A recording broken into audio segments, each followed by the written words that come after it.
So మన ప్రతి ఇప్పుడు మనం ఎప్పుడైనా కొత్తగా కంపెనీ జాయిన్ అయినప్పుడు మనం ఒక విప్రో కంపెనీలో కానీ ఏ టీసీఎస్ లో కంపెనీ కానీ చేస్తున్నప్పుడు క్లయింట్ అనేది మనకు డిఫరెంట్ లొకేషన్ లో ఉంటుంది, అవునా కాదా? మేబీ యూఎస్ లో ఉండొచ్చు, యూకే లో ఉండొచ్చు, ఎక్కడైనా ఉండొచ్చు. Is it clear what I'm saying? Yes. Yes. Same location లో ఉండదు కదా, సర్వర్స్ అనేది సేమ్ విప్రో ఆఫీస్ లో సర్వర్స్ ఉండవు, అవునా? క్లయింట్ యూకేకి సంబంధించిన అయితే యూకే లో సర్వర్స్ ఉంటాయి, మనం రిమోట్ గా మేనేజ్ చేయాలి. Is it clear? Is it clear or not? Yes. Yes. Yes. Record అలా permission available ఉంది. రికార్డ్ పర్మిషన్ నేను రికార్డ్ చేసి అప్లోడ్ చేస్తాను. You can download it later. Is it clear?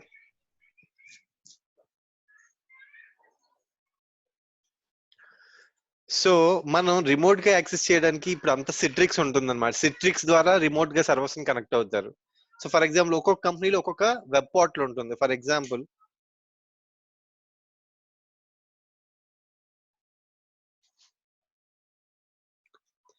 So SAP company connect అవ్వాలి, వాళ్ళ servers remote connect అవ్వాలి అంటే they has their own Citrix portal అనమాట. ఇది ఎస్ఏపి తాలూకు Citrix portal. axis.co.in axis portal. వాళ్ళకి 3 కంట్రీస్ ఉంటాయి మెయిన్ గా. సో ఒక project which I worked earlier with SAP company. So వీళ్ళ ఆర్కిటెక్చర్ ఎలా ఉంటుందంటే దే హ్యాస్ 1 CAS,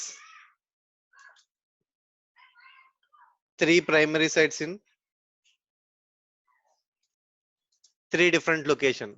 అంటే అమెరికా లొకేషన్ ఒకటి, ఇండియా లొకేషన్ ఒకటి, అపాక్ జపాన్ లొకేషన్ లో 3. They are 3 primary site. Individual countries లో they have 22 secondary sites. Is it clear? And there are around 220 distribution points for all the location, and they are managing 160 or 160 plus locations. They have serving the clients, like they have like branch offices or somewhere around 160 plus locations all over the globe. Is it clear? Hello. Yes.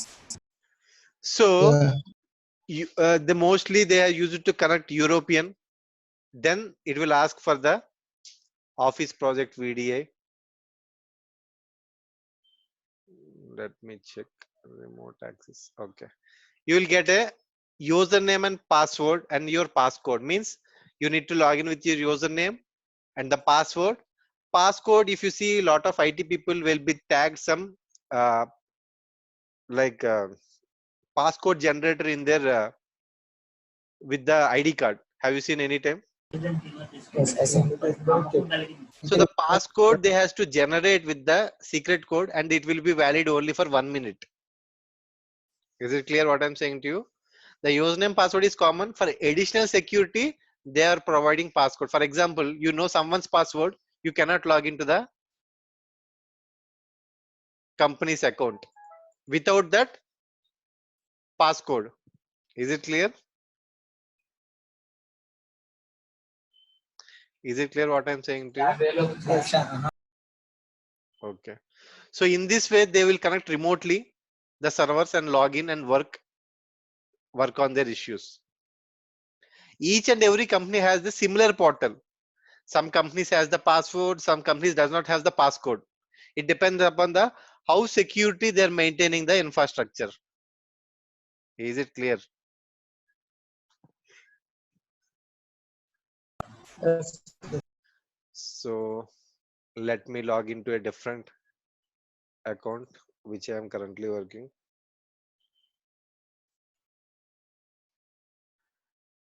I am currently working with one of the client. This is the username and password, which there is no passcode. Simply we can enter the username and password and we can log into the connection. Let me. It's connected to the username with password, so you can click on the server which is available here. Okay. Once you click on the link, it will open you a remote connection with the particular machine. Is it clear what I'm saying to you? It will connect the remote server like this. Is it clear? So you will be under, if you see, this is one window which is connected to Windows 7 in the customer environment, means client environment. Is it clear? Hello. Yeah. To do this, you need to at least you need to install Citrix software. That is a 40 MB of size you need to install on your machine. Then you need to click on launch remotely. Then it's connected. One console will be connected within the one window. Within this window, you connected to one of the machine. Someone will give Windows Server 2008 or 2012. Someone will give Windows 7. Mostly that will be like servers operating systems will be there, because one server remotely hundreds of people can take a remote of one desktop at a time. Is it clear what I'm saying to you?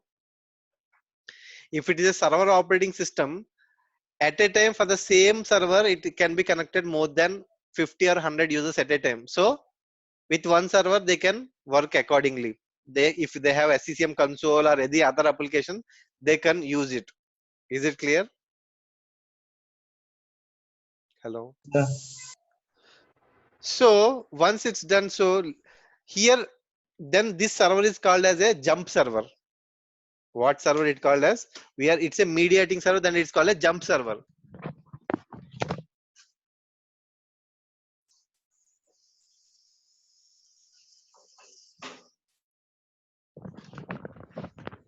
So if you're going to a new company, you can ask what, how we can access the customer environment, what is the website, and what is the login, you can ask directly.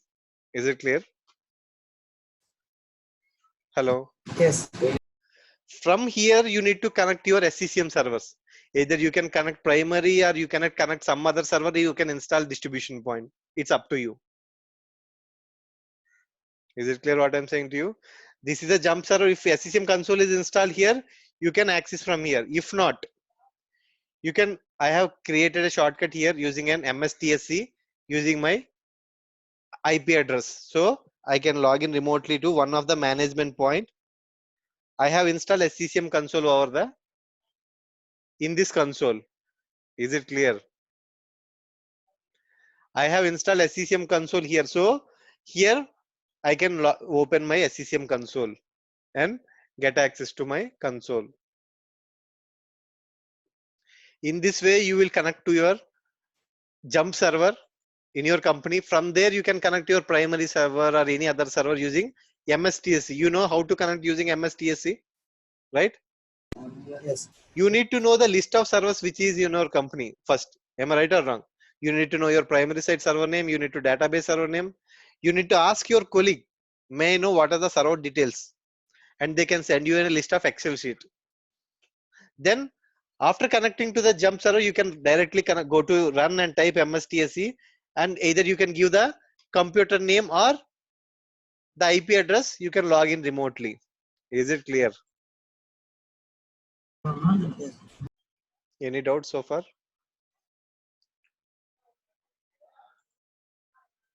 Hello. No. In this way, you will connect to the servers. For example, somebody asks you how many devices in your SCCM, or you can say, you can click on devices. So in test environment, you can see one or two. In production, there will be lot of machines will be there. So by default, it will show only 1,000 objects.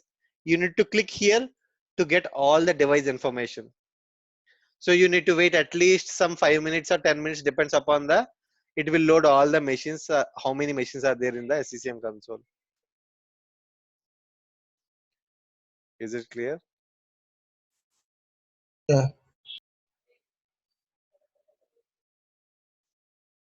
Let's wait how much see. It's around, we have like around 70,000 plus devices. So it takes some time to load all the things in devices.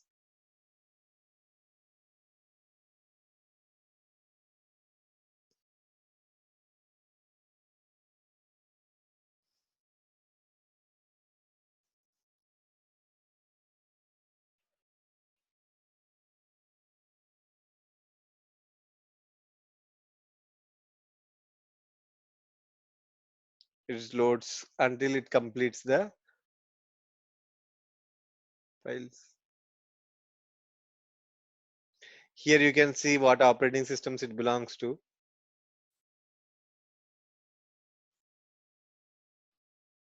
It's giving in code 6.1 means Windows 7. NT workstation 10 means Windows 10. Okay, let's wait for 2 more minutes and see.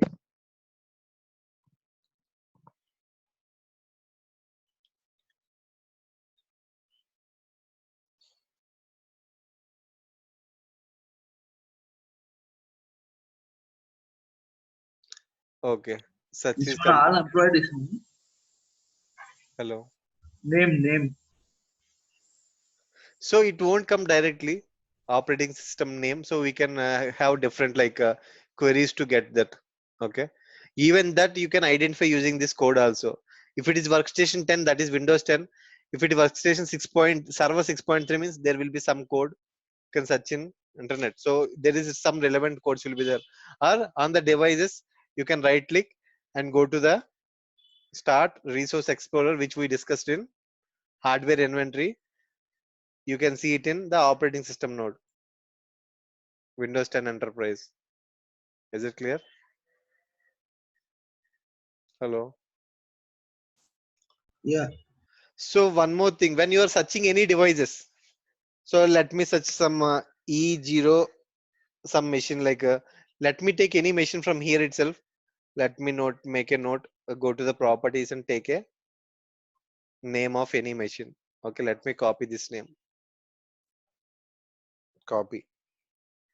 Let me cancel and give a search. See how much time it's searching.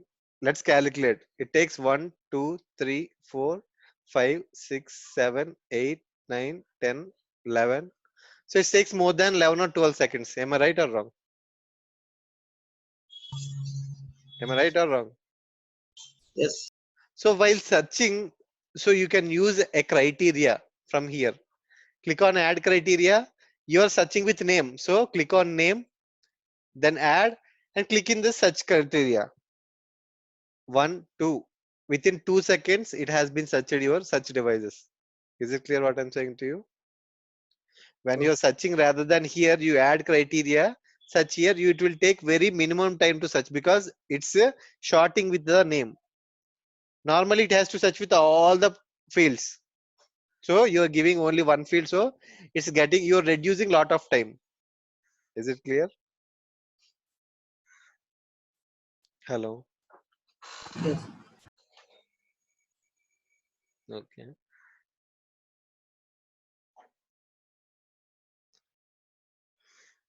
So for example, if you want to see how many machines are there, or you can copy all and paste in your Excel sheet. Is it clear? If you want to copy the information of this machine, you can simply copy Control A, Control C. Then you can open your Excel sheet. You can paste the number of machines what you want. Is it clear? Hello. Yes. Yes. Let me delete this. Okay, fine. So for example, if you want to know how many distribution points in your organization, so what you need to do, you need to go to administration. Then you, so when you install distribution point, it will get here, right? Am I right or wrong? When you install any distribution point, it will get into administrator distribution points. You can search here. You can see there will be 934 distribution points. Let's control A, copy. If somebody is not saying what is the distribution point, you can simply go to the distribution point and copy. Let me copy one more time. Paste. Still system information is only there.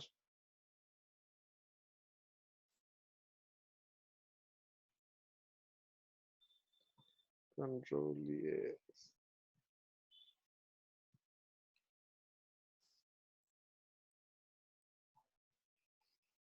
See the distribution point is copied. Then you can rearrange the names accordingly. So okay, this is the distribution point name. Then go to the server and see this is site code description. So you can make a note. This is site code, and then this is your description. If somebody is not giving you the server details and you given only the SCCM access, you can get to know, and you can give it name. For first time you need to type all manually. Is it clear? From here you copy and scroll it down. You can make a one-off note and you can prepare your own document for your servers. DP names. Is it clear what I'm saying to you? Yeah. Yes. Okay. So next, if you want to know what is the primary site server name, secondary site server name, if you want to know, you need to go to administration, where you need to see under site configuration, you can see the sites. Under the sites, you can see the primary site and secondary site information. You can see the tag. This is a primary site, the server name, and all are secondary sites. You can simply Control A, Control C, and you put your hierarchy information. Simply what you do, paste. You can put server name, and this also server type, something. This is also server name with fully qualified domain name, and then site active is fine. This is the site code. Then what you do is highlight within yellow. Then if you in future, if you want to know what are the secondary set, how many second, if somebody asks you how many secondary set, 6, 8. There are 14 secondary set with one primary. These are the server names. So you can note like this is uh,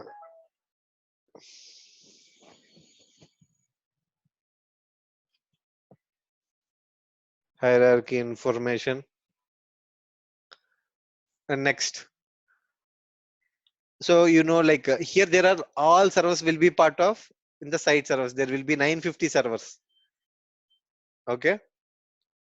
Here, if you want to know how many management points are there, how many distribution points are there, distribution points you already seen here. If you want to see SUP and everything, you can right click here. You can right click on the here. If you want to know how many management points are there, click on management point. It will show only the list of management point servers. Is it clear? Right click and click on management point. It will show only. Then what you do? Control A, copy, paste, and put MPs and paste. The same way you type your server name and everything what you want. Next, if you want to different roles, for example, if you want a SUP, so click on SUP, you will get only SUP servers. There are 2 SUPs. In the same way, you can know what are the roles are installed on which server it is installed. Reporting service point, which server, or if you want database server, database service point, database service point won't be there. It will be not much servers will be there. Okay, management point, distribution point. So, or you can simply on the servers, you can see it here.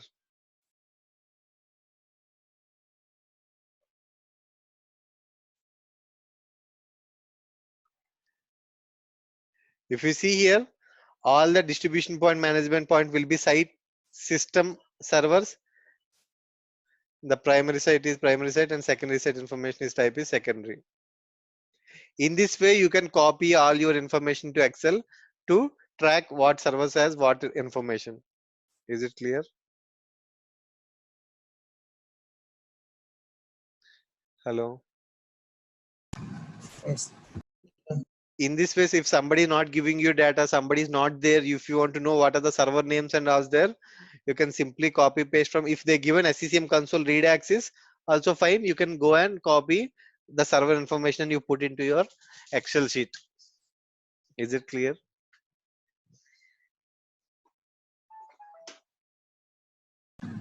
Okay. Okay. Yeah. If you go to software library, you will see application management. For example, if you want to search any application like MS Office, if you search here like Office,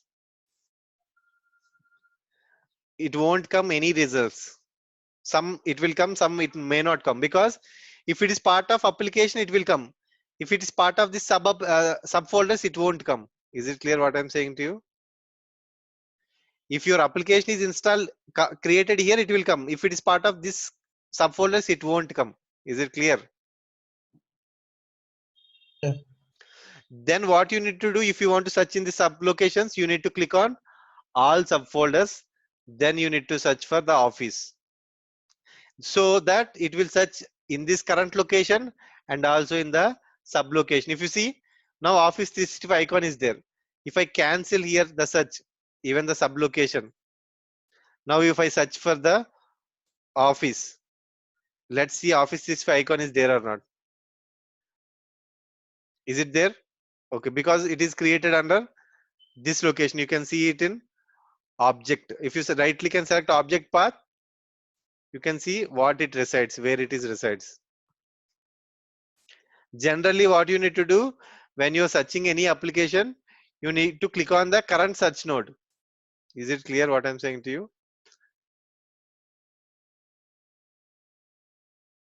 Hello. By default, it's taking current node. If it is not coming, so you need to click on all subfolders. Then you need to keep search that specific application part of the name, and you can search the application name whether it sees. Okay, what icon is there? You can go to the deployment. If you want to install this application, what you need to do? You need to find the collection name. You can add any of this collection like required install. If you add any of this collection, the application will be installed to the end user machine. Is it clear? No need of creating a new collection again. You need to search the application name and you need to see what is the required collection. Then you need to copy this collection name and you add this machine to this collection, so that your software will be installed on the particular machine. Is it clear?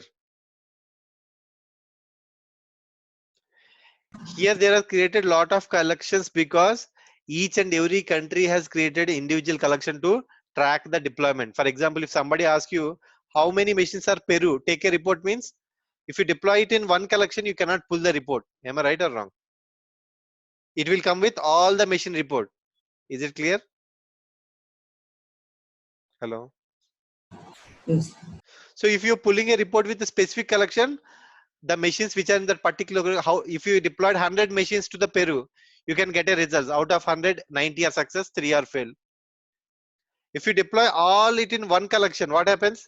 There are thousands of machines. You need to 100 machines report. What happens? It is very difficult to get this particular 100 machines. At that time, what they will do, for individual countries, they will deploy individual collections and they will deploy the application.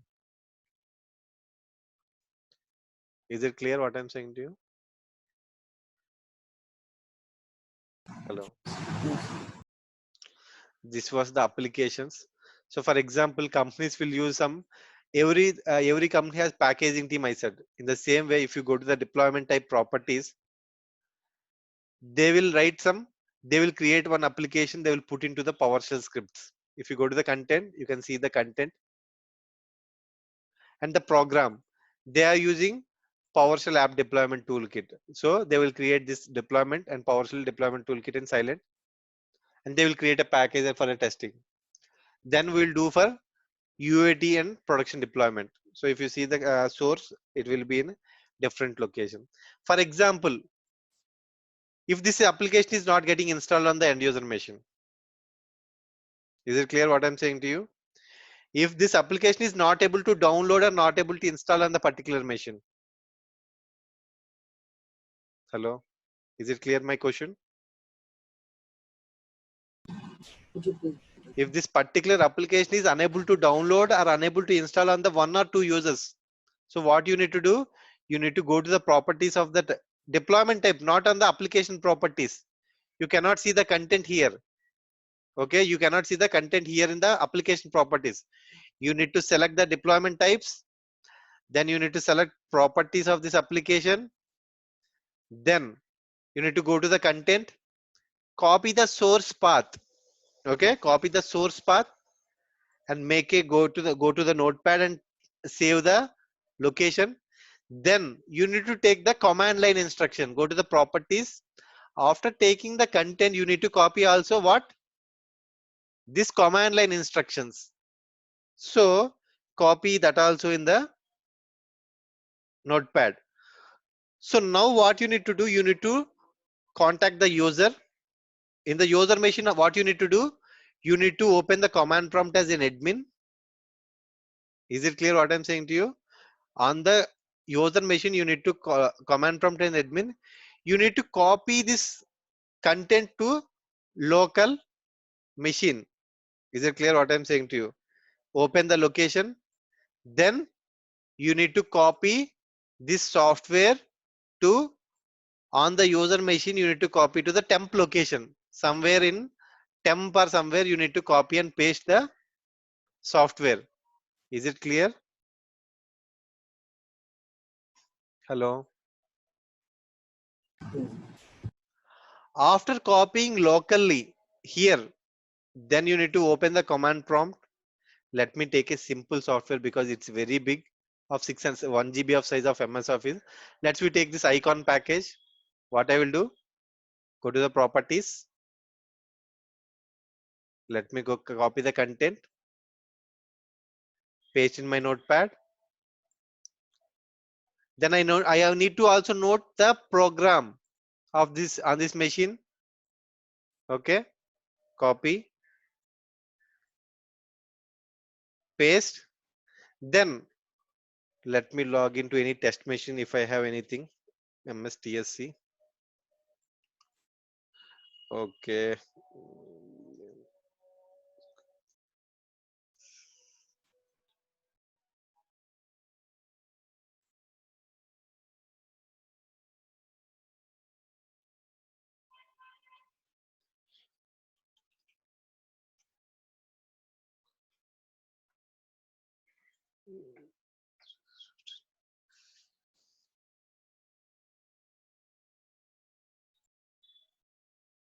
Okay, let me search in the Active Directory. Is there the machine available? So right click if you want to find if it is in AD, click on find. You need to search the computers because you are searching a computer object. Then VM underscore BUIS. Okay, there are test machine BUIS.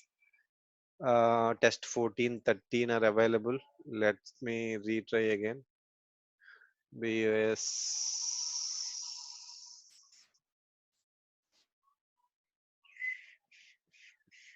11. Let me change the domain name.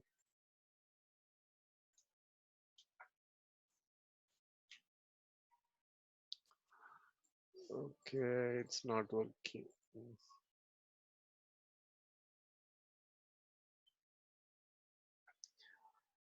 4 and 5.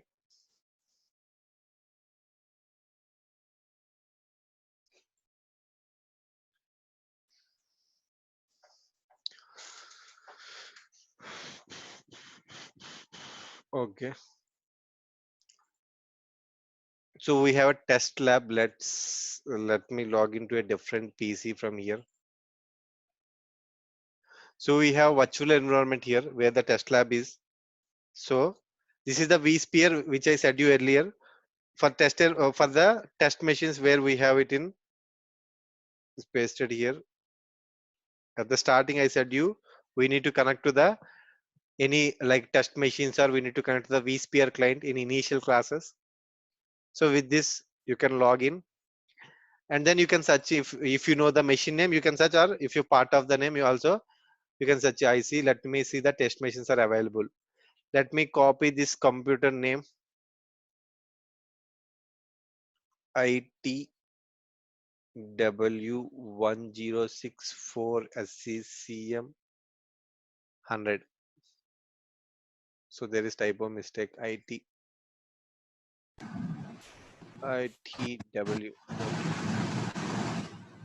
Okay. ITPW. ITP. Sorry, P is missing. Okay. So it is coming. Let me log into this machine.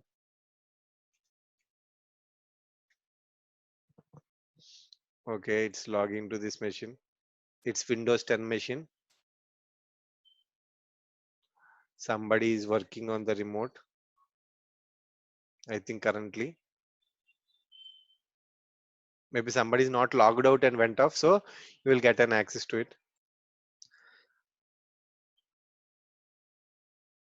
Okay, once after logging to your test machine or any of the test machines you have, it's taking some more time. If somebody is still working on remote, they can deny the access, then won't come. We need to take a different virtual machines.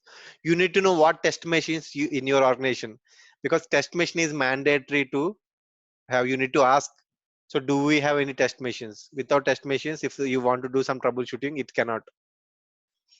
Most of the companies may not provide because due to some cost effective, because they has to build some test machines on the virtual environment. If some application is not working, simply what you need to do, okay, you can try a test if it's working or not working. You can, instead of taking a remote on the end user machine, you can give a try. Is it clear what I'm saying to you?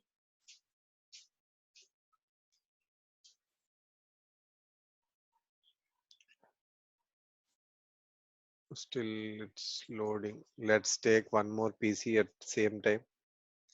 MSTSC ESP W1064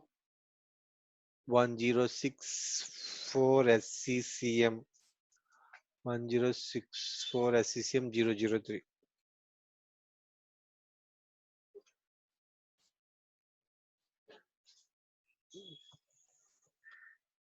Somebody on this remote, let's see. So nobody has, because it's not came SR, no. So because the machines will be in the native language, because this is the customer interface, we will see IT means it's a Italian machines. ESP means that is a Spain virtual machines. That is the first two digits represents the country code of the machines. If you go to the start menu, yeah, it is not in the English language. If you see, it is in Italian. So now we need to go. We know where is application. So what we need to do, you need to go to the content location, copy, and go to the, assume this is a test machine, not test machine. It's your end user machine. So what you need to do, you need to go to run and paste.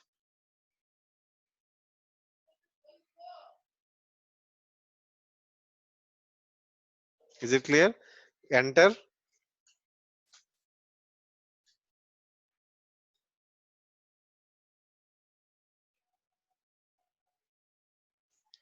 enter. Then you copy all the source. Go back one step. Control C, Control C. Then open your temp location. Any software, what you need to do, you need to go to a different folder. Then you need to go to your C drive. Go to your C drive. Then temp. If there is no temp folder, right click, because it is a different language. You will find some difficulties. So new.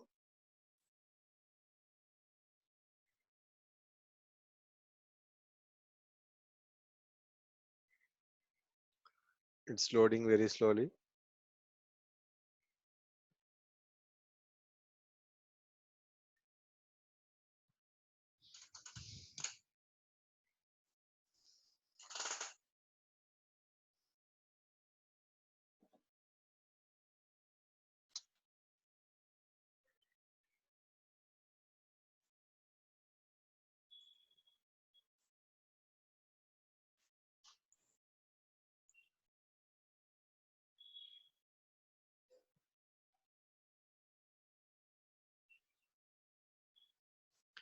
Let's wait the machine to respond.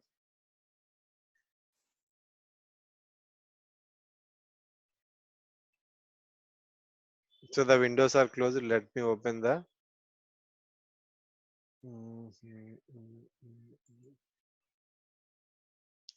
open start menu. Let me, still loading.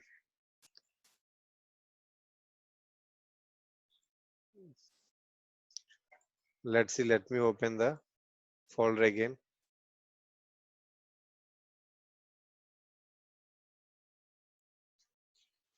Let me try on the different PC. We see this machine is logged in. Okay, this machine is logged in. So here what we do. So here let me go to run and type the share location.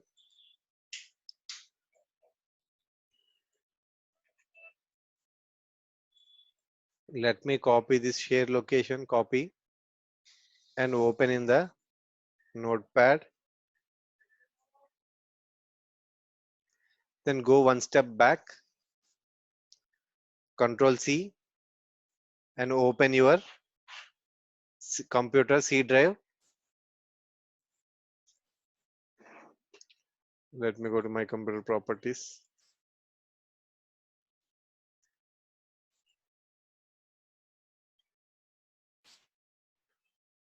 Because it takes some time, it's open lot of windows. So let me open C drive. There is no temp location.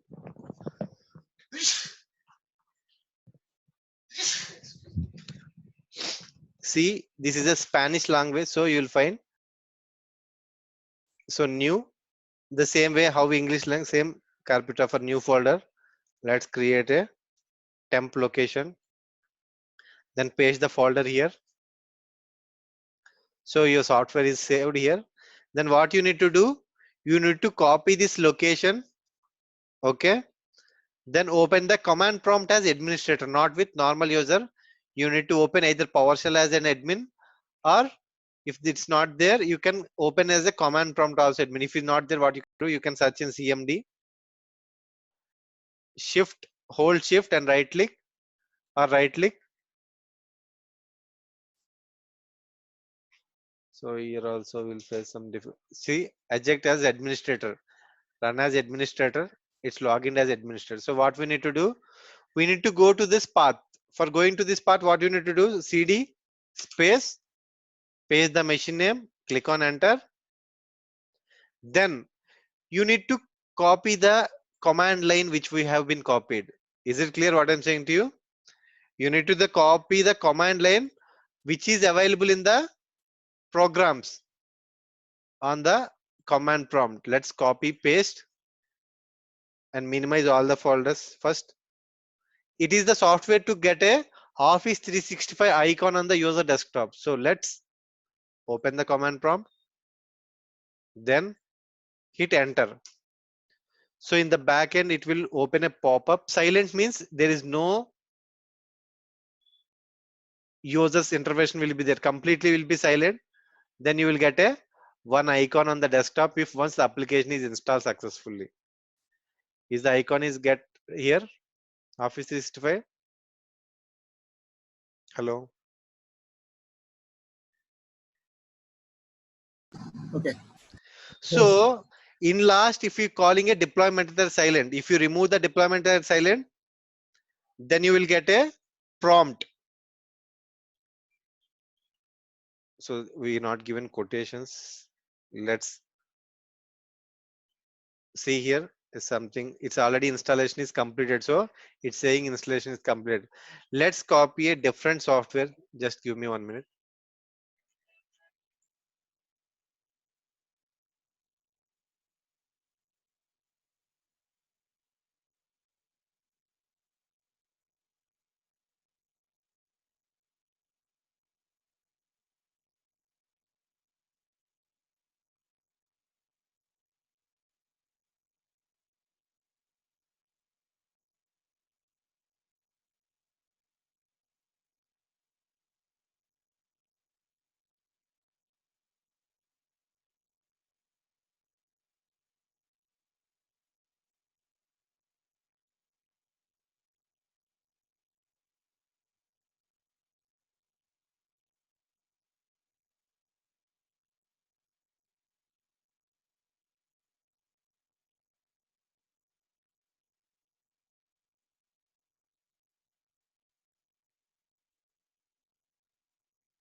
Okay.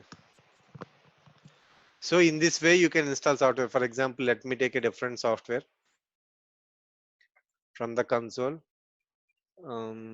Let's see this machine is installed with any office or anything. Office will be part of already office is there. Let's take a different software.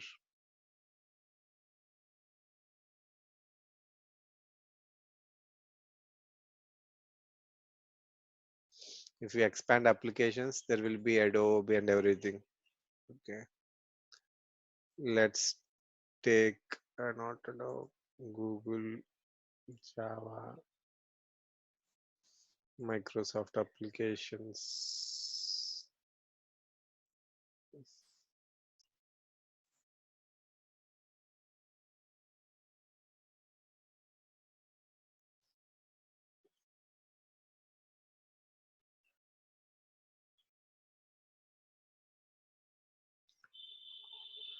7-zip, do not use it.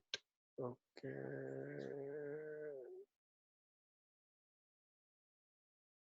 Skype for Business is already available on the machine.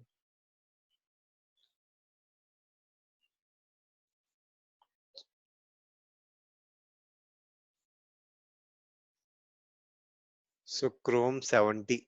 So Chrome 70 is there. Let's see what is already Chrome is available in this machine. Let's see what is the version is available in this machine.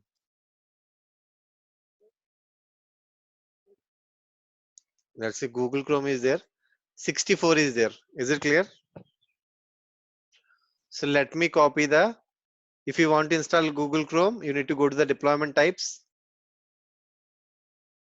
Then go to the properties. Then what you need to do, I am saying when you are not able to install from the software center. Is it clear? When there is an issue and with one machine, it's better to install. Let me copy the source location. Okay, Google Chrome, copy and paste in the network share location where we have been copied. Temp.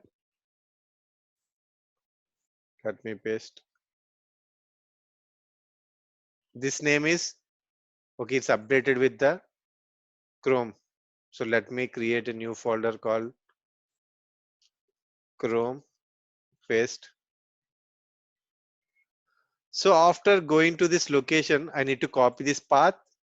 Then I need to note what is the command line for this machine. What? I need to also note a command line for this machine. Is it clear?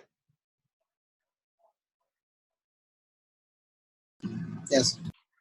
So after noting the command line, it's simply what they call, we'll see program. They are calling this command line. So we'll copy this command line. First of all, what we need to do on this machine, we copied. So let's take a copy and open the command prompt which is already copied. If you want to clear the screen, what you need to do, complete everything and type CLS, then go to the path CD space,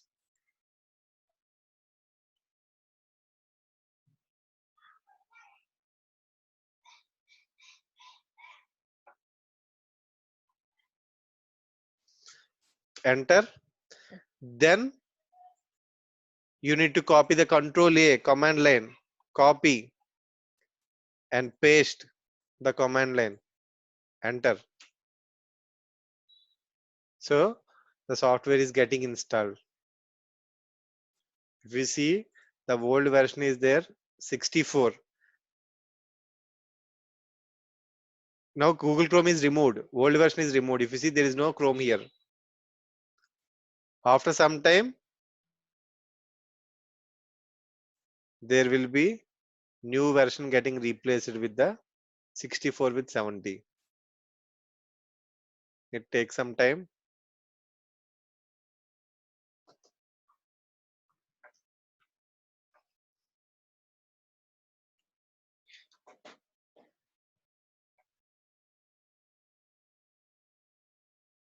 If there is some issue, you can identify even in the log.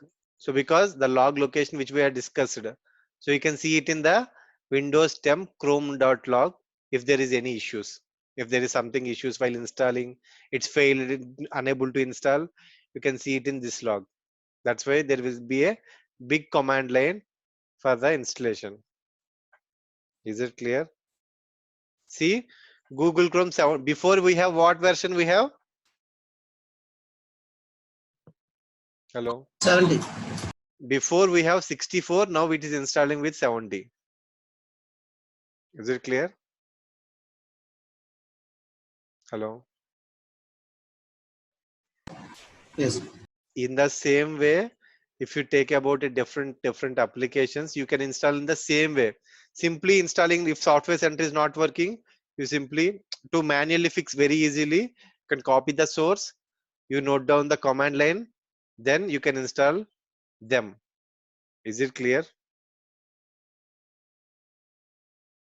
Hello, is it clear what I'm saying to you? If you want to install Mozilla Firefox, for example, okay, then let's check if this machine has Mozilla already installed.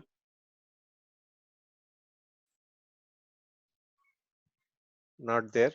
Let's copy the content, go to the deployment type, go to the properties.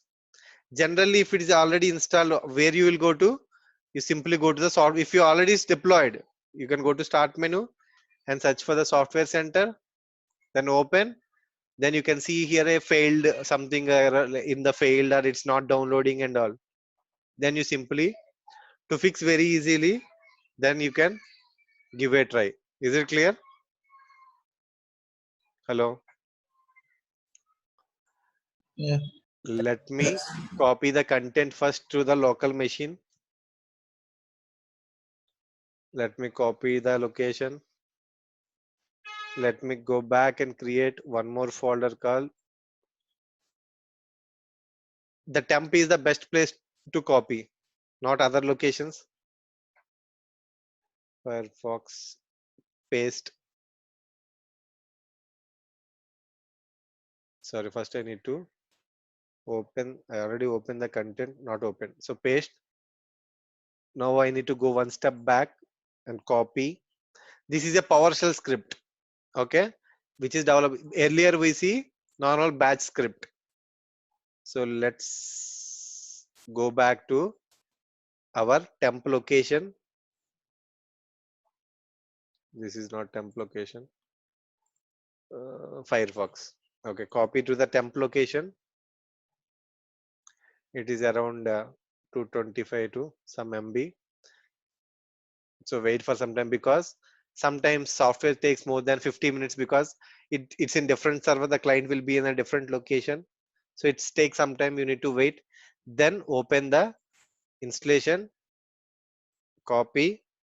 Every time you need to open the command prompt only as an administrator. If not, the application will not install. You need to go to start, and for search with CMD, right click, run as administrator, then go to CD, change the path to the location. Then you need to copy the what? You need to copy the program command line instructions, copy and paste in the command line, hit enter.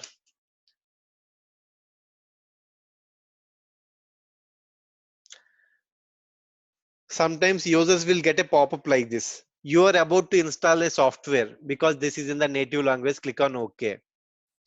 If the user does not want the software, see it started Microsoft installation. So it's saying installation in process. In the same way, after you can see the same thing in the software center itself also. So installation is completed. If you see installation is completed, you will get a prompt. User will also get a prompt like this. You need to click OK, then it is done. So then you can search, go to search and start with your Firefox portable. Yes, sir. It's installed. Is it clear how you need to install a software manually if there is some issues with the software center? If user is requested urgent software and you are unable to install, if there is no SCCM client, but you need to close the ticket or some issues, you can install manually and close the ticket which you got. Is it clear? Is everything is clear or not? Hello. Yes, sir. Okay. Do you have any other doubts so far?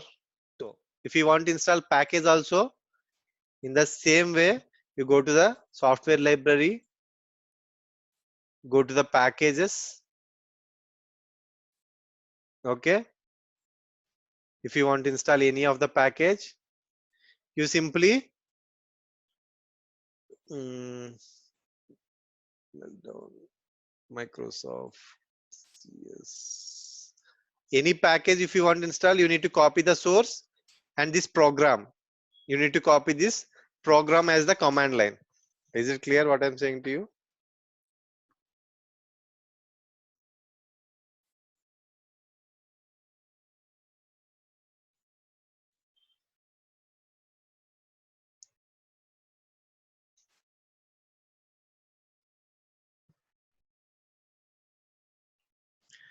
Is it clear what I'm saying to you?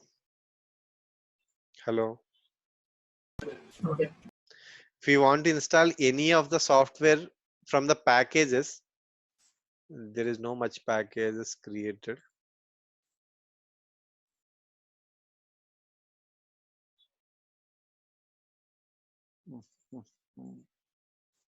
Content replication.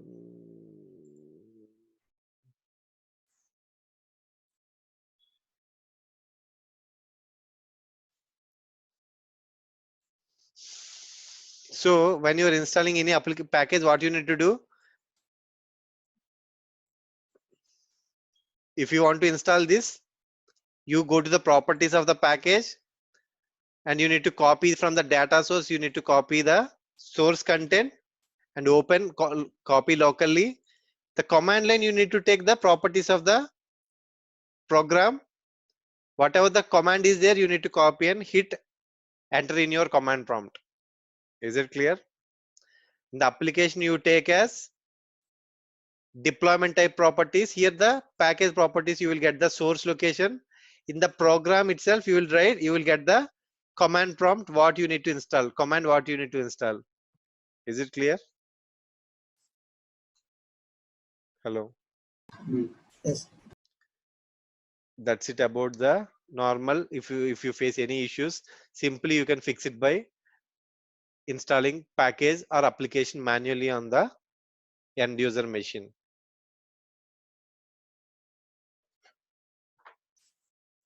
Is it clear? Yes.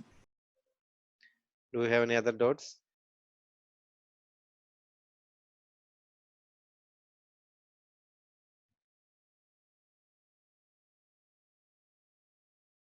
Hello. Continue పెడుతున్నాను. Until now, is there any doubts?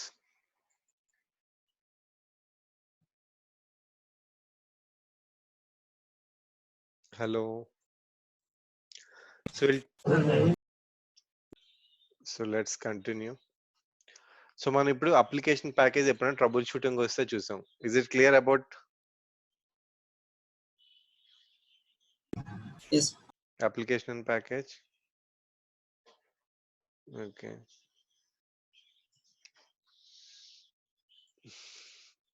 Okay.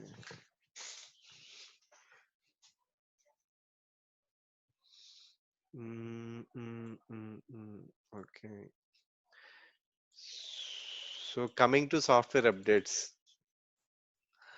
So మనం already patching లో discuss చేసాం, ఒక్కొక్క దానికి ఒక్కొక్క search criteria ఉంటుందని. So first ఒక కంపెనీలో ఎప్పుడైనా జాయిన్ అయినప్పుడు ఏ సర్చ్ క్రైటీరియా యూజ్ చేస్తున్నారని చెప్పి పక్కన కొలీగ్స్ అడిగి తెలుసుకోవాలి.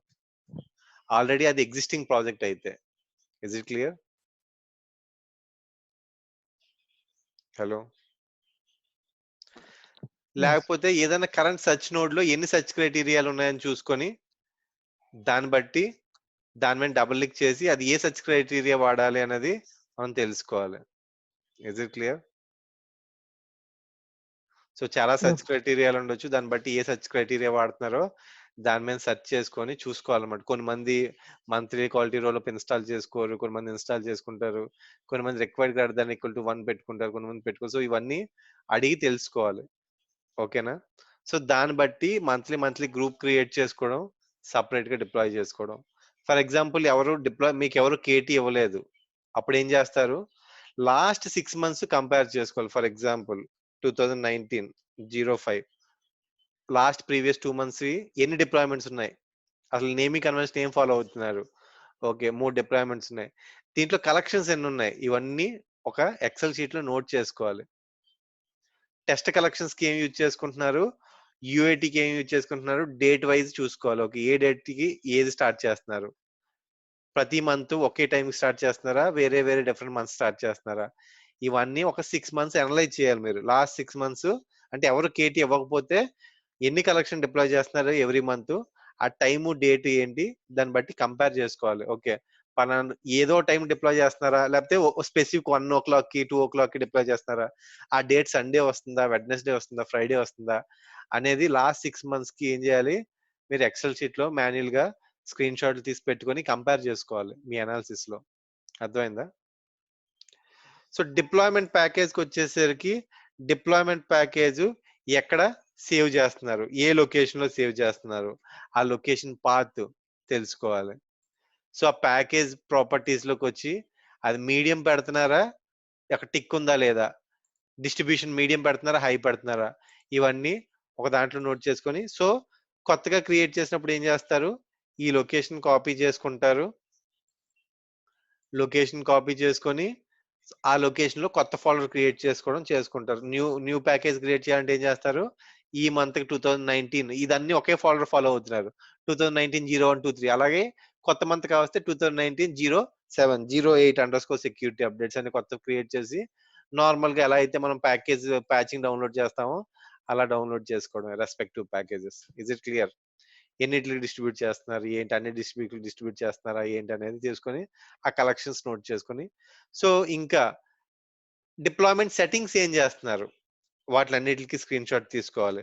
సో ఫర్ ఎగ్జాంపుల్ ఇప్పుడు ఇది ఉంది ఈజిఎం, సో దీని ప్రాపర్టీస్ డిప్లాయ్మెంట్స్ కి వచ్చి ప్రాపర్టీస్ ఏం చేస్తున్నారు, డెడ్ లైన్ టైం ఎప్పుడు ఇస్తున్నారు, అన్నిటికి నోట్ చేసుకోవాలి. ఓకే, డిప్లాయ్మెంట్ సెట్టింగ్స్ ఇవి కామన్ గా ఉంటాయి. సో డెడ్ లైన్ ఎప్పుడు ఇస్తున్నారు, ప్రతి మంత్. సో యూజర్ ఎక్స్పీరియన్స్ లో ఏం పెడుతున్నారు, హిడెన్ పెడుతున్నారా, ఇవి ఎక్కడ ఏం టిక్స్ పెడుతున్నారు, సేమ్ కొత్త క్రియేట్ చేసినప్పుడు కూడా ఇవి ఎలాగైతే ఉన్నాయో కొత్త కలెక్షన్ కూడా అలాగే రిప్లికేట్ చేసి డిప్లాయ్ చేయాలి. లేదంటే ఇంకో కన్సోల్ ఓపెన్ చేసుకోవడం, ఈ ప్రాపర్టీస్ పెట్టుకోవడం, డిప్లాయ్ చేసినప్పుడు ఆ ప్రాపర్టీస్ డిప్లాయ్ చేసుకోవడం, లేకపోతే స్క్రీన్ షాట్స్ ఆల్రెడీ తీసుకుంటే ఈ స్క్రీన్ షాట్స్ చూస్తూ కొత్త డిప్లాయ్మెంట్ చేసుకోవడం. Is it clear? ఎప్పుడైనా ఒక డిప్లాయ్మెంట్ చేసినప్పుడు ప్రీవియస్ మంత్ డిప్లాయ్మెంట్స్ తో కంపేర్ చేసుకుని డిప్లాయ్ చేయాలి. లేకపోతే ప్రీవియస్ మంత్ సరిగ్గా లేదు, ఆ లాస్ట్ 2-3 మంత్స్ ఎలా ఉన్నాయో కంపేర్ చేసుకుని ఏదైతే బెస్ట్ అనిపిస్తుందో అది చేయాలి. లేకపోతే కేటీ ఇస్తున్నారంటే ముందుగా కేటీ ఇచ్చే ముందుగా ఇవన్నీ స్క్రీన్ షాట్లు తీసుకొని మీకు ఏమైనా డౌట్స్ ఉంటే వాళ్ళని అడగాలి. ఓకే, డిప్లాయ్మెంట్ డెడ్ లైన్ ఎప్పుడు పెట్టాలి, ఏ టైంకి పెట్టాలి ఏంటి అని ఇవన్నీ చూసుకొని మీరు questions cross verify questions. Harris అని చెప్పలేదులే, హైదరాబాద్ లో పెట్టినంట అని చెప్పింది. Is it clear what I'm saying to you? ఒకవేళ ఎవరన్నా మీ మీ ప్యాచింగ్ కొత్తగా జాయిన్ అయ్యారు, మీకు కేటీ ఇవ్వలేదు, కేటీ ఇవ్వకుండా కూడా ఎలా చేయొచ్చు, ఇవి కంపేర్ చేసుకోవడం, ఆ కలెక్షన్స్ చూసుకోవడం, వాటికి డిప్లాయ్ చేయాలి. నేమింగ్ కన్వెన్షన్ ఏం ఫాలో అవుతున్నారు అవి కూడా ఇంపార్టెంట్. డిప్లాయ్ చేసిన తర్వాత ఈ నేమింగ్ కన్వెన్షన్ అన్ని ఒక నోట్ ప్యాడ్ లో కాపీ చేసుకోవాలి, టెక్స్ట్ అన్ని ఒక నోట్ ప్యాడ్ లో కాపీ చేసుకొని కొత్త కలెక్షన్ ఏం చేస్తారు, డిప్లాయ్ చేసినప్పుడు ఏం చేస్తారు, నెక్స్ట్ మంత్ కి దీని ప్రాపర్టీస్ కాపీ చేసుకోవడం, ఇక్కడ ఏదైతే ఉందో మీరు ప్రాపర్టీస్ లో కాపీ చేసుకున్నారో ఆ ప్రాపర్టీస్ మారుతుంది. ఇప్పుడు 2016-06 ఉంది, 2016-07 security updates EGM UAT, collection name already మనకు తెలుసు, ఈ కలెక్షన్ నేమ్ సెలెక్ట్ చేసుకొని డిప్లాయ్మెంట్ సెట్టింగ్స్ ఏదైతే ఉందో డెడ్ లైన్ పెట్టుకుంటాం. Is it clear what I'm saying to you? Hello. Sir. So కొన్ని కంపెనీస్ లో ఆటోమేటిక్ డిప్లాయ్మెంట్ రూల్స్ ఉంటాయి అనమాట. ఇదేం చేస్తుందంటే ఆటోమేటిక్ గా ప్యాకేజ్ డౌన్లోడ్ చేసుకుని టెస్ట్ కలెక్షన్ కి డిప్లాయ్ చేస్తుంది. సో ఇది ఎవరిని అడిగితే we're not using any ADRs అని చెప్పొచ్చు. ఇనీషియల్ గా we are only manually creating the software update group from the such criteria, distributing the distribution points. We have 6 set of collections or 5 set of collections in production. మేము వాటికి యూఐటీ deploy చేస్తాం. అది అయిపోయిన తర్వాత యూఐటీ first అయిపోతే అన్ని రీజన్స్ కి మాకు we have lot of 13 countries, అన్ని కంట్రీస్ కి యూఐటీ అయిపోయిన తర్వాత ముందు యూఐటీ అని ఉంటుంది, దాని తర్వాత విల్ పుట్ ప్రొడక్షన్ డిప్లాయ్మెంట్ చేస్తాం అనమాట. Is it clear? సో ఈ ప్రాసెస్ మీరు ఏదైతే కొత్త కంపెనీలో జాయిన్ అవుతారో వాళ్ళు ఎక్స్ప్లెయిన్ చేస్తారు. లేకపోతే you need to compare from the last 2 or 6 months. You need to make your own analysis. ఏం దానికి డిప్లాయ్ చేశారు, ఏంటి ఫస్ట్ ఏ కలెక్షన్ డిప్లాయ్ చేస్తున్నారు, టైం స్టాంప్ బట్టి తెలిసిపోతుంది. ఓకే 16th యూఐటీకి డిప్లాయ్ చేశారు, ఎన్ని కలెక్షన్ చేశారు, ఇవి 17th కొన్ని చేశారు, ఎప్పుడు 16th 5th month లో చేశారు, 17th కొన్ని చేశారు, తర్వాత 18th and 20th. Is it clear? Hello. Yes. Yes, sir. So అలా గ్లోబల్ ఇది అవుట్ ఆఫ్ బ్యాండ్ ప్యాచ్ అంటే ఏంటి, క్రిటికల్ ప్యాచ్ మైక్రోసాఫ్ట్ రిలీజ్ చేసినప్పుడు దాన్ని అవుట్ ఆఫ్ బ్యాండ్ ప్యాచ్ అంటారు. అది ఇమీడియట్ గా వేసుకోవాలి. నార్మల్ గా అయితే యూఏటీ కి ప్రొడక్షన్ కి 1 వీక్ డిఫరెన్స్ ఉంటుంది. అవుట్ ఆఫ్ బ్యాండ్ ప్యాచ్ అయితే ఇమీడియట్ గా డిప్లాయ్ చేసుకోవాలి. అంటే as soon as possible we need to deploy the out of band patch. Normal గా ఒక డిప్లాయ్మెంట్ చూసినట్టయితే కంపేర్ చేసుకుందాం. ఒక డిప్లాయ్మెంట్ స్టార్ట్ డేట్ ఎప్పుడు వచ్చింది, యూఏటీ ఎప్పుడు వెళ్ళింది. యూఏటీ 21/6 డిప్లాయ్ చేశారు. తర్వాత ఎన్ని డేస్ ఆగారు, they have waited for production deployment కి ఒక 10 days వెయిట్ చేసి ఫస్ట్ డిప్లాయ్ చేశారు. అర్థమైందా? యూఐటీ అయిన ఒక 10 days కి వెయిట్ చేసి జూన్ అయిపోయిన తర్వాత July 1st they deploy to production. Is it clear? Yes, sir. So identify చేసుకోవడానికి ఏం చేస్తారు, టెస్ట్ కలెక్షన్ కూడా యూఐటీ పెట్టుకున్నారు. యూఐటీ ప్రొడక్షన్ కి ఆ పేర్లు తీసేస్తారు, లేదంటే అది ప్రొడక్షన్ అన్నమాట. సో డిప్లాయ్మెంట్ నేముల్లో కూడా ఏమి ఇచ్చుకోవాలి, యూఐటీ అని ఐడెంటిఫై చేసుకుంటే అది యూఐటీ కలెక్షన్ అవుతుంది. Test or యూఐటీ.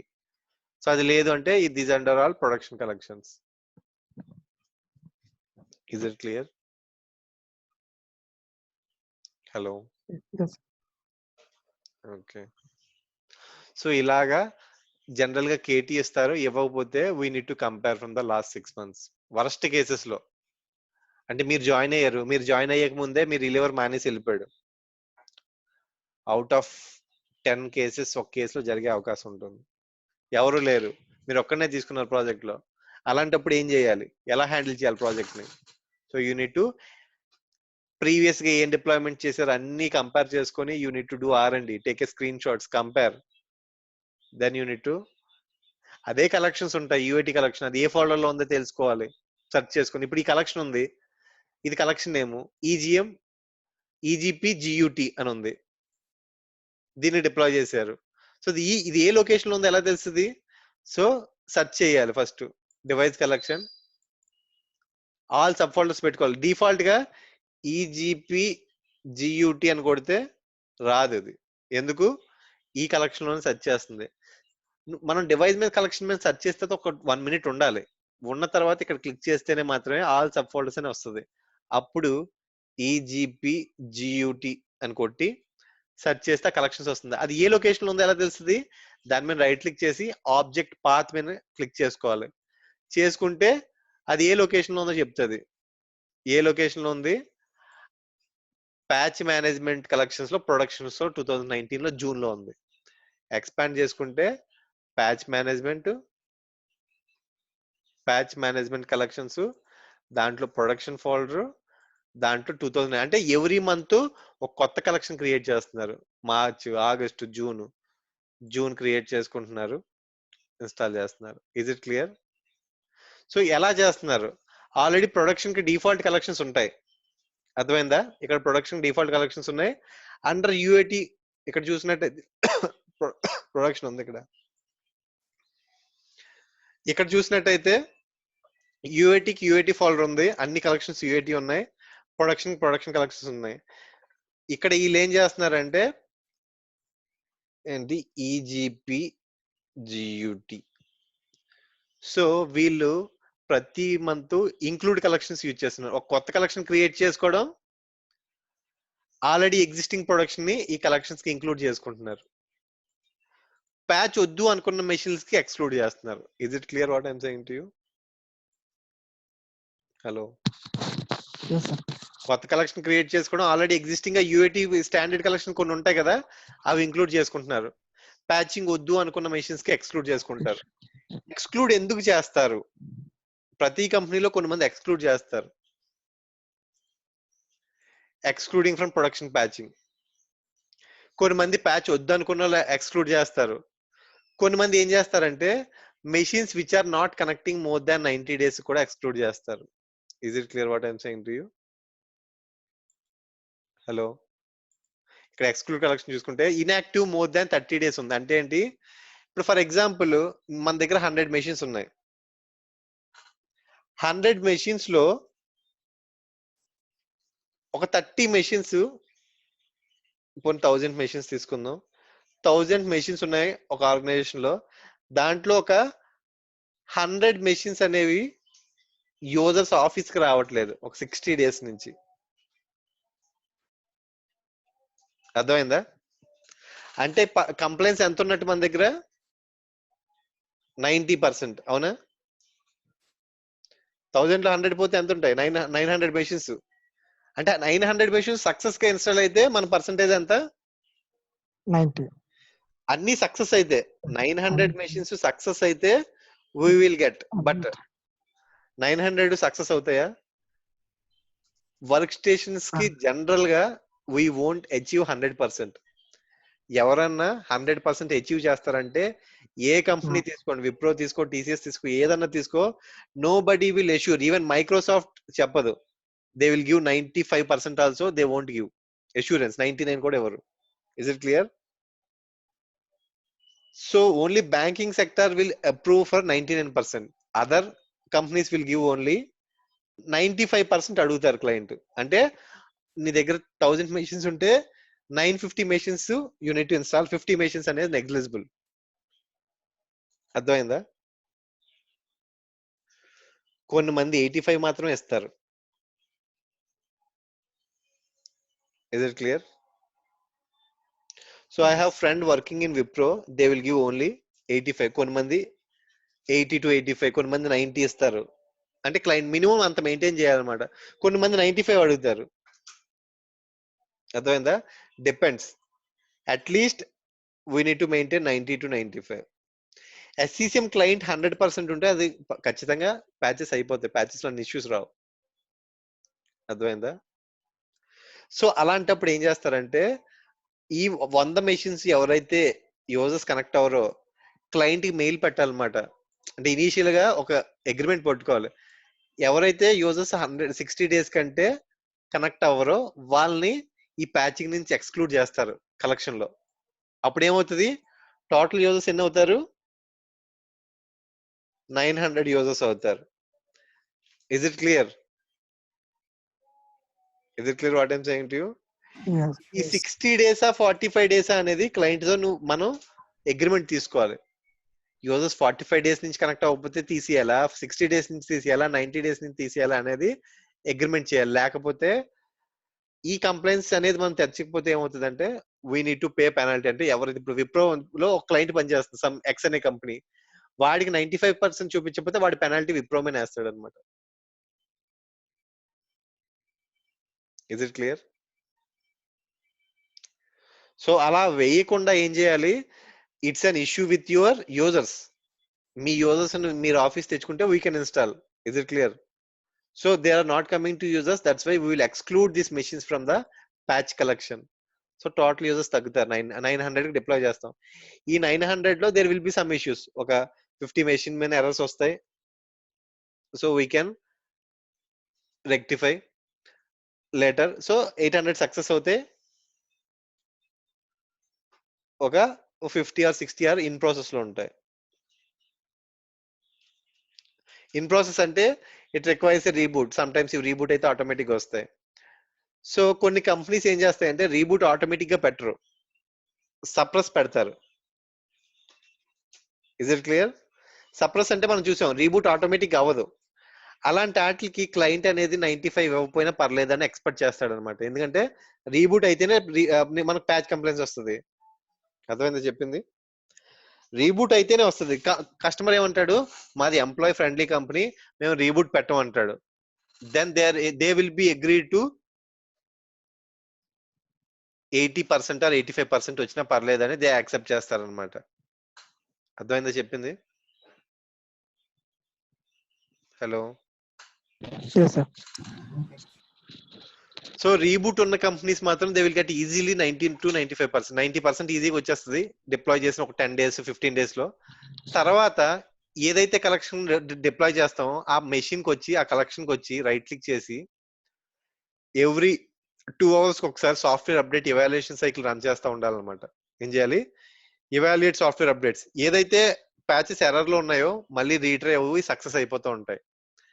90% ఫెయిల్యూర్స్ లో ఉన్న మెషిన్స్ అన్ని they will change then state to move to in process and success state.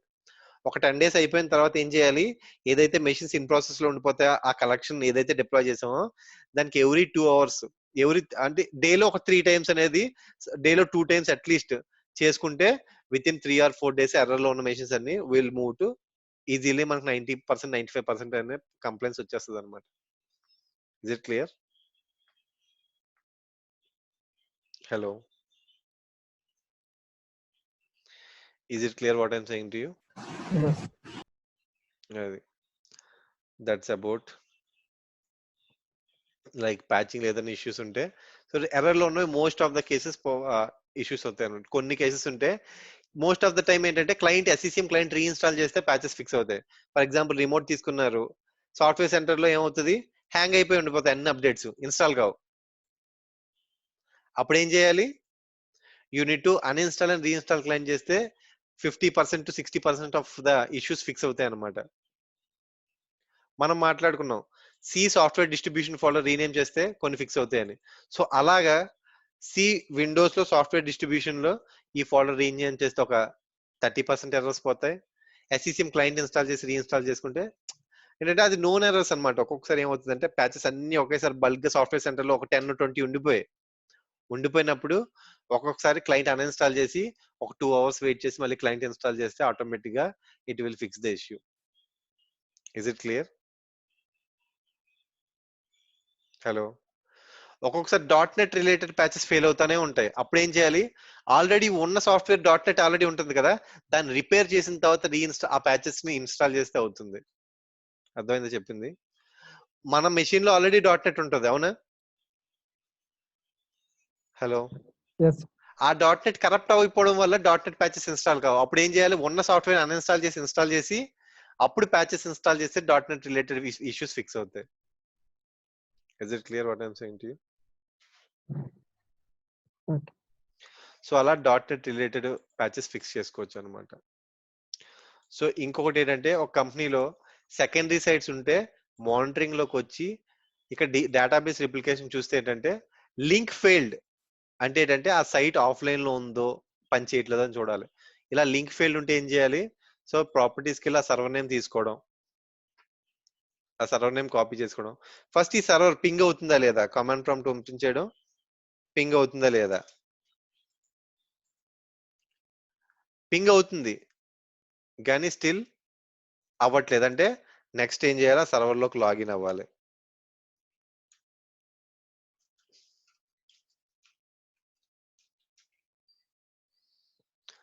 ఏమంటుంది, remote cannot be identify the remote because the time and date difference between your computer and remote computer. అంటే ఏంటి, ఆ server లో time అనేది different ఉంది కాబట్టి ఒక్కొక్కసారి time different, ఆ సర్వర్ లో టైం జోన్ డిఫరెంట్ ఉన్నా సరే వీ కెనాట్ టేక్ రిమోట్. అలాంటప్పుడు ఏం చేయాలి, పింగ్ అవుతుంది, రిమోట్ కావట్లేదు కాబట్టి సైట్ ఫెయిల్ అయిపోయింది. ఒక టికెట్ అనేది మనం రైజ్ చేసి వింటెల్ టీమ్ కి అసైన్ చేయాలి. బాబు ఇది ఎర్రర్ స్క్రీన్ షాట్ వచ్చింది, యూ రిజాల్వ్ అంటే వాళ్ళు ఇందాక విస్పియర్ సెంటర్ లో ఇలా లాగిన్ అయ్యి ఆ విఎం సెర్చ్ చేసి ఒకసారి మాన్యువల్ గా వాళ్ళ దగ్గర ఏం చేస్తారు, రైట్ క్లిక్ చేసి ఏం చేస్తారు, అదే విఎం అనుకుంటే దాని మీద ఓపెన్ చేసుకొని ఇక్కడ కన్సోల్ లో లాగిన్ అవ్వచ్చు. Because it's front of the VMware అనమాట. మన వర్క్ స్టేషన్స్ లో ఎలా అయితే లాగిన్ అవుతున్నామో అలా వాళ్ళు local admin user name password ఉంటుంది వాళ్ళ దగ్గర. ప్రతి సర్వర్ కి లోకల్ అడ్మిన్ అకౌంట్ ఉంటుంది, దాంతో లాగిన్ అయ్యి they will fix the issue. అయిపోయిన తర్వాత మనకు మెయిల్ పెడతారు, we have fix the issue, you can check అని. అర్థమైందా? లేదు ఆ రెండు ఆన్లైన్ లో ఇంకా ఫెయిల్ ఉందంటే దీని మీద రైట్ క్లిక్ చేసి రిప్లికేషన్ లింక్ అనేది రన్ చేయాలన్నమాట. ఎస్కొట్టి రన్ చేస్తే ఆటోమేటిక్ గా ఫిక్స్ అవుతుంది. Is it clear? Server online లో ఉంటే most of the issues fix అవుతాయి. ఆన్లైన్ లో ఉండి కూడా అవ్వట్లేదంటే we need to run the replication link analyser. అర్థమైందా?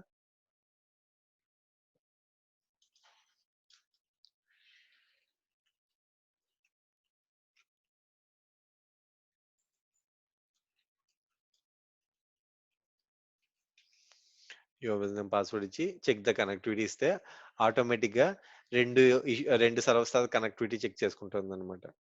సో ఒక్కొక్కసారి ఏం చేస్తారంటే ఇంటర్వ్యూలో క్వశ్చన్ అడుగుతారు, రిప్లికేషన్ కి మీరు ఏ లాగ్ చేస్తారు, ఎలా ట్రబుల్ షూట్ చేస్తారంటే ఫస్ట్ పింగ్ అనే కమ్యూనికేషన్ చెక్ చేసుకుంటాం, నెక్స్ట్ ఆర్డిపి చేస్తాం, లాగ్ ఏం వెరిఫై చేస్తారంటే you need to check RCM control dot log, CTRL dot log.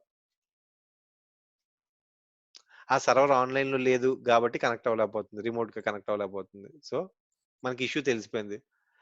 RCM control dot log, ripple mgr dot log, ఈ రెండు లాగ్స్ ట్రబుల్ షూటింగ్ కోసం చూస్తాం. ఈ రెండు చూసి విల్ చెక్ ఆ సర్వర్ రిమోట్ తీసుకుంటాం వర్క్ అవుతుంది లేదా. రిమోట్ వర్క్ అవుతుంది అనుకుంటే we will run replication link analyzer from the monitoring tab. So we will fix the issue అని చెప్పాలి. Is it clear? ఎప్పుడైనా మీరు మీరు సెకండరీ సైట్ మీద వర్క్ చేస్తున్నారని చెప్తే, లేదు మేము ప్రైమరీ సైట్ మీద వర్క్ చేస్తాం, మాకు సెకండరీ సైట్ మీద వర్క్ చేస్తున్నప్పుడు అంటే యూ కెన్ సే మేము సెకండరీ సైట్ మీద వర్క్ చేయలేదు, we do not have a chance to work on the secondary site. Secondary site మీద వర్క్ చేయట్లేదు అంటే రిప్లికేషన్ అనవసరం. మీరు పొరపాటున ఒక ప్రైమరీ ఉంది, మా దగ్గర 5 సెకండరీస్ ఉన్నాయని చెప్పుకున్నప్పుడు ఆ రిప్లికేషన్ అడుగుతాడు. రిప్లికేషన్ లింక్ ఫెయిల్ అయితే ఎలా ట్రబుల్ షూట్ చేస్తారు? ఫెయిల్ అయితే ఏం చేస్తారు? ఫస్ట్ పింగ్ చేస్తారు, తర్వాత ఆర్డీబీ తీసుకుంటారు, తర్వాత లాగ్స్ చెక్ చేస్తారు. RCM control dot log, ripple mgr dot log చూసి will run the replication link analyzer అని చెప్తే that is more than enough for troubleshooting. Is it clear? Hello, yes sir.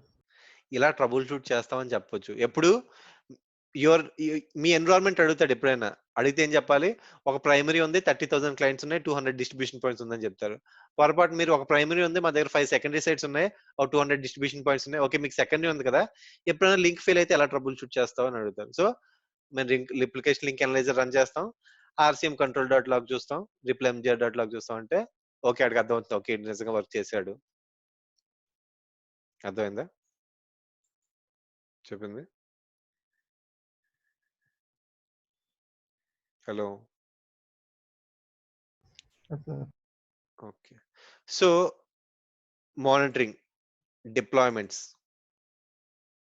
So ఏదన్నా ఒక application ఉంది, ఏదో ఒక application 7 ఏదో ఒకటి తీసుకున్నారు. అప్లికేషన్ లో కొన్ని ఫెయిల్ అవుతూ ఉంటాయి, ఎర్రర్ లో ఉంటాయి. ఇప్పుడు చూసుకున్నట్టు ఒక డిప్లాయ్మెంట్ ఉంది, రిక్వైర్డ్ ఉంది, దీనికి ఏముంది 5 సక్సెస్ ఉన్నాయి. ఓకే, దీనికి టెస్ట్, ఓకే దీనికి ఏముంది, దీనికి ఏముంది. So take different office.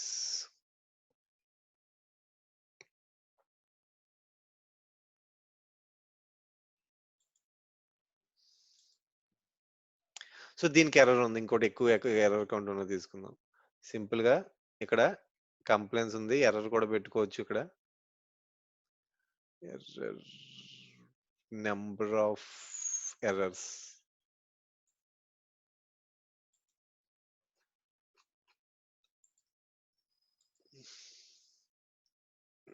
Number of errors ఇక్కడ లేదు, number of errors 18.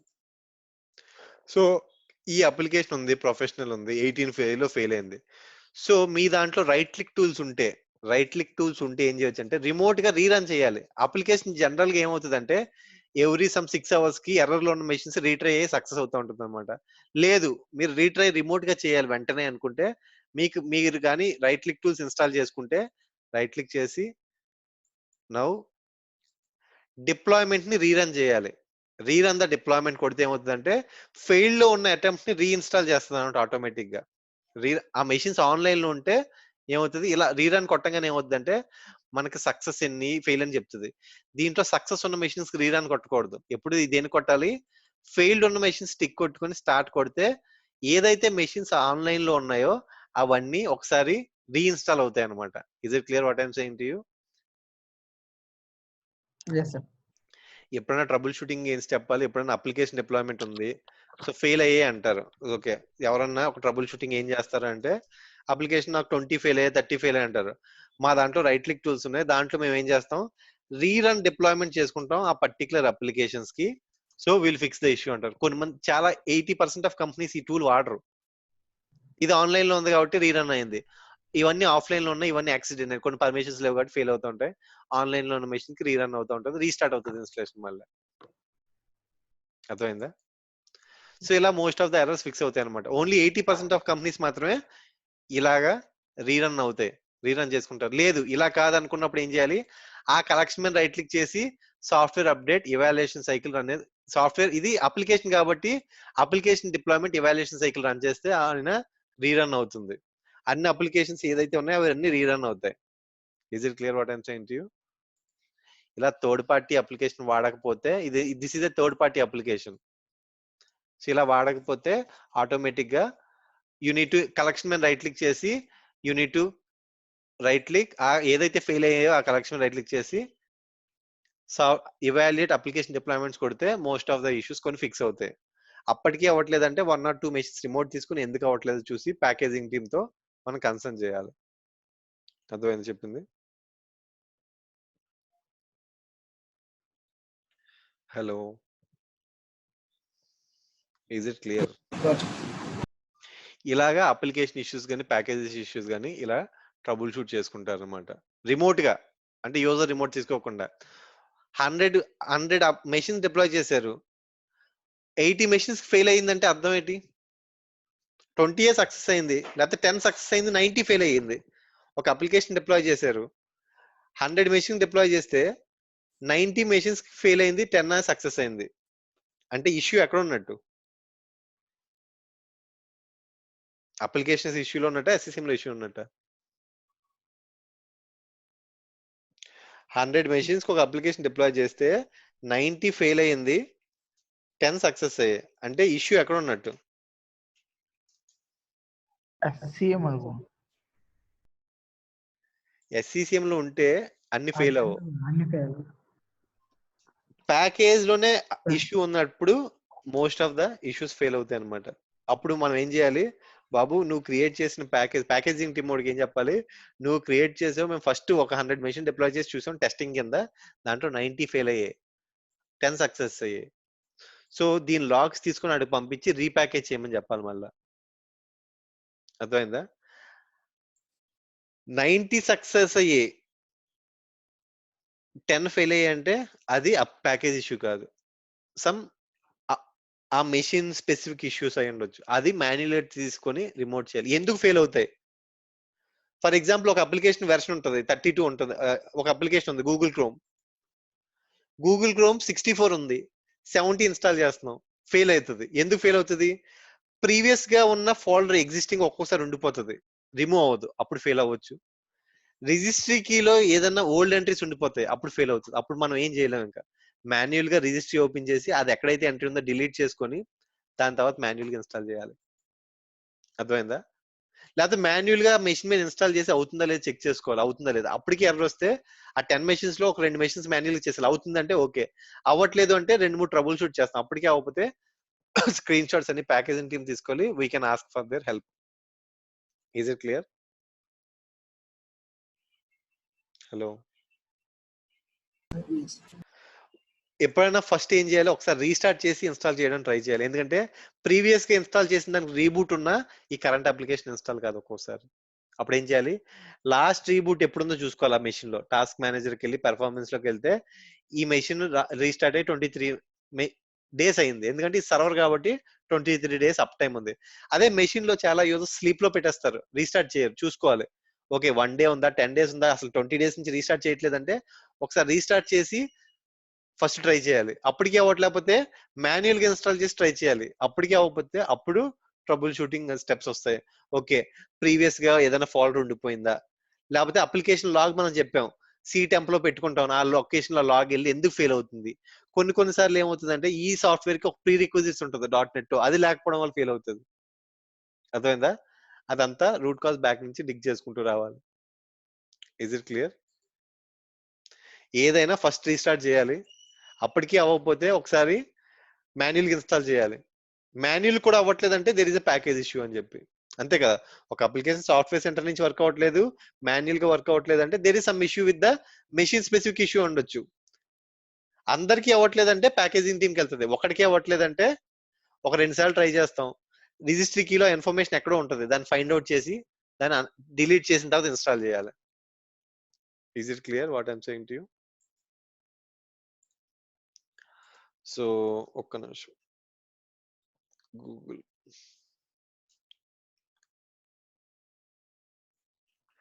REGIS registry key for the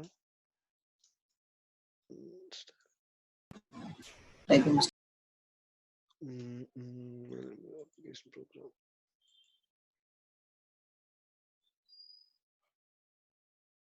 so A application అయినా ఇన్స్టాల్ అయ్యిందంటే ఈ లొకేషన్ ఉంటుంది క్లయింట్ లో. అంటే ఒక సాఫ్ట్వేర్ అది ఎక్కడ ఉంటుంది, HKEY local software Microsoft Windows current version uninstall అనే ఫోల్డర్ లో, ఇప్పుడు ఫర్ ఎగ్జాంపుల్ ఈ మెషిన్ ఉంది, ఈ మెషిన్ లో ఏ సాఫ్ట్వేర్ ఇన్స్టాల్ చేసినా REGEDIT ఎడిట్ లోకి వెళ్ళి ఎక్కడికి వెళ్ళాలి, హెచ్కి లోకల్ మెషిన్ సాఫ్ట్వేర్ మైక్రోసాఫ్ట్, ఎక్కడ ఉంది, software Microsoft Windows current version, Microsoft లోకి వెళ్ళి విండోస్ లోకి వెళ్ళి కరెంట్ వెర్షన్ అనే ఫోల్డర్ లోకి వెళ్ళి ఇక్కడ అన్ఇన్స్టాలేషన్ అనే హై ఉంటది. ఇది ఎక్స్పాండ్ చేస్తే ప్రతి ఒక్క మనకు ప్రొడక్ట్ కోడ్ ఉంటుంది తెలుసు కదా, ప్రతి ఎంఎస్ఐకి ఆ ప్రొడక్ట్ కోడ్ చూసుకున్నట్టయితే okay .NET Google chrome identify చేయాలంటే దీని మీద ఇప్పుడు గూగుల్ ఆల్రెడీ దీంట్లో ఇన్స్టాల్ అయింది, సెర్చ్ చేసుకొని గూగుల్ అని టైప్ చేస్తే ఆ సాఫ్ట్వేర్ నేమ్ దగ్గరికి వెళ్ళి కూర్చుంటుంది. ఓకే గూగుల్ ఉంది, ఇది కాదు,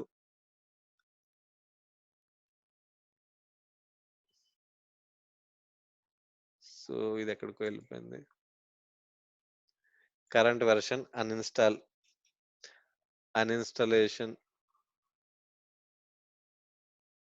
హెచ్కి లోకల్ మెషిన్ కరెంట్ వెర్షన్ లో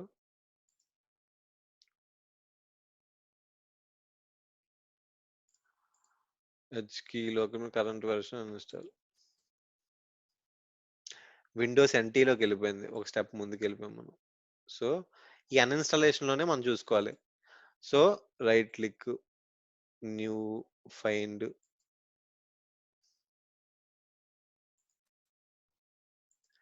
లేకపోతే edit to find.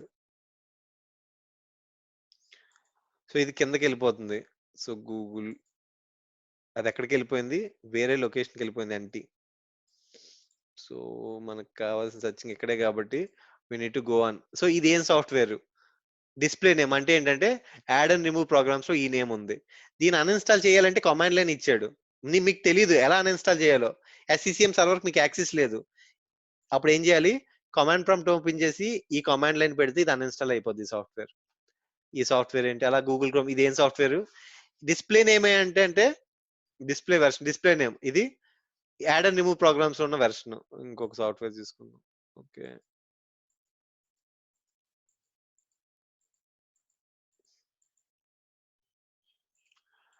So Microsoft silver light. So ఇక్కడ డైరెక్ట్ కొన్నిటికి ప్రొడక్ట్ కూడా ఉండవు, కొన్నిటికి సాఫ్ట్వేర్ నేమ్ డైరెక్ట్ గా ఉంటుంది. ఇక్కడ మార్జిలా ఉంది, ఈ సాఫ్ట్వేర్ అన్ఇన్స్టాల్ చేయాలంటే కొన్నిటికి కమాండ్ లైన్ ఉండవు, కొన్నిటికి అన్ఇన్స్టాలేషన్ కమాండ్ లైన్ ఉంటుంది. అన్ఇన్స్టాలేషన్ స్ట్రింగ్ ఇచ్చాడు అంతే, కమాండ్ లైన్ ఇవ్వలేదు. సో దీనికి ఓకే, సో అప్పుడు ఏం చేయాలి, ఈ సాఫ్ట్వేర్ అన్ఇన్స్టాల్ చేసేసారు మీరు ఎక్కడి నుంచి, యాడ్ రిమూవ్ ప్రోగ్రామ్స్ నుంచి, అయినా జంక్ ఉండిపోతుంది. అప్పుడు దీన్ని డిలీట్ చేసుకొని ఆ సాఫ్ట్వేర్ ఇన్స్టాల్ చేసుకుంటే అవుతుంది. Is it clear? ఎప్పుడైనా ఒక సాఫ్ట్వేర్ ఇన్స్టాల్ చేస్తే ఇక్కడికి వచ్చి కూర్చుంటుంది అనమాట ఆ లింక్స్. చెప్పింది అర్థమైందా? హలో. Yes, sir. సో ఎక్కడ ఉంటుంది, ఈ లొకేషన్ గుర్తుపెట్టుకోవాలి. అప్పుడు మీరు చెప్పొచ్చు అనమాట, ఎప్పుడైనా ఇంటర్వ్యూలో అడుగుతారు, ఎప్పుడైనా ఒక సాఫ్ట్వేర్ లో ఇష్యూ ఉంది, సో మీరు ఎలా అప్పుడు మీరు చెప్పొచ్చు ఏంటంటే, సో ఒకసారి ఒక అన్ఇన్స్టాల్ చేస్తాం, అప్పటికి ఇన్స్టాల్ చేస్తే అవ్వకపోతే విల్ గో టు ఈ ఈ లోకల్ మెషిన్ అన్ఇన్స్టాలేషన్ ఫోల్డర్ లోకి వెళ్తే ఆ ఓల్డ్ జంక్ ఎంట్రీ ఉండిపోతుంది, అది రిమూవ్ చేస్తాం. ఒక్కొక్కసారి ఏముండిపోతుంది, సి ప్రోగ్రామ్ ఫైల్స్ లో ఆ దానికి సబ్ ఫోల్డర్స్ ఉండిపోతాయి. Okay C program files open చేశారు, ఆ ప్రోగ్రామ్ ఫైల్స్ లో నోట్ ప్యాడ్ అనే సాఫ్ట్వేర్ ఉండిపోయింది, ఇంకా కొన్ని అన్ఇన్స్టాల్ చేశారు కానీ కొన్ని ఫైల్స్ ఉండిపోయింది. అప్పుడు ఏం చేయాలి, ఈ ఫోల్డర్ అంతా డిలీట్ చేసేయాలి.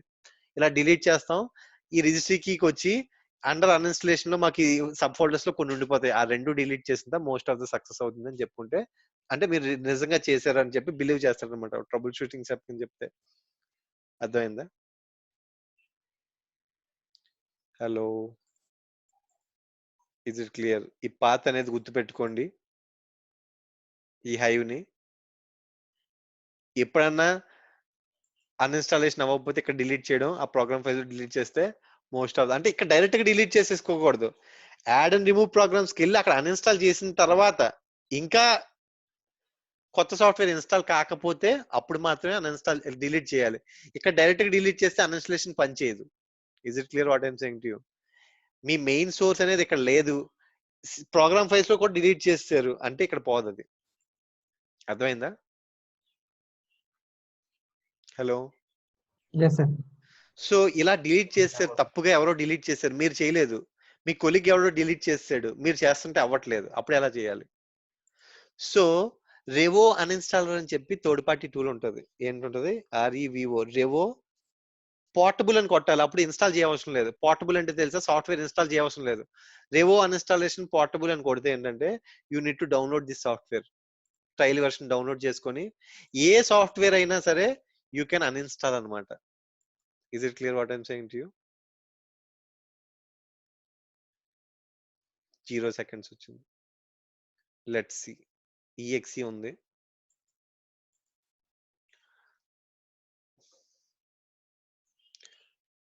So double click, run. ఇది ఇన్స్టాల్ అవుతుంది. ఇది పోర్టబుల్ కాదు. ఇన్స్టాల్ లేకపోతే పోర్టబుల్ ట్రై చేయాలి. గూగుల్ ఎక్కడో ఏదో లింక్ లో ఉంటుంది. డెవో portable local source installer extract ఎవరేమో పోర్టబుల్ ఏదో ఒక దగ్గర ఒక లొకేషన్ నుంచి సెర్చ్ చేసుకుని ఎక్కడో సెర్చ్ చేసుకుని ఒక లొకేషన్ లో పెట్టుకోవడం. పోర్టబుల్ అంటే ఏంటంటే ఇన్స్టాల్ కాదు, డైరెక్ట్ ఎగ్జిక్యూటిబుల్ అవుతుంది. ఇది కంపెనీ తాలూకా సైట్ లో ఉంది డైరెక్ట్ గా.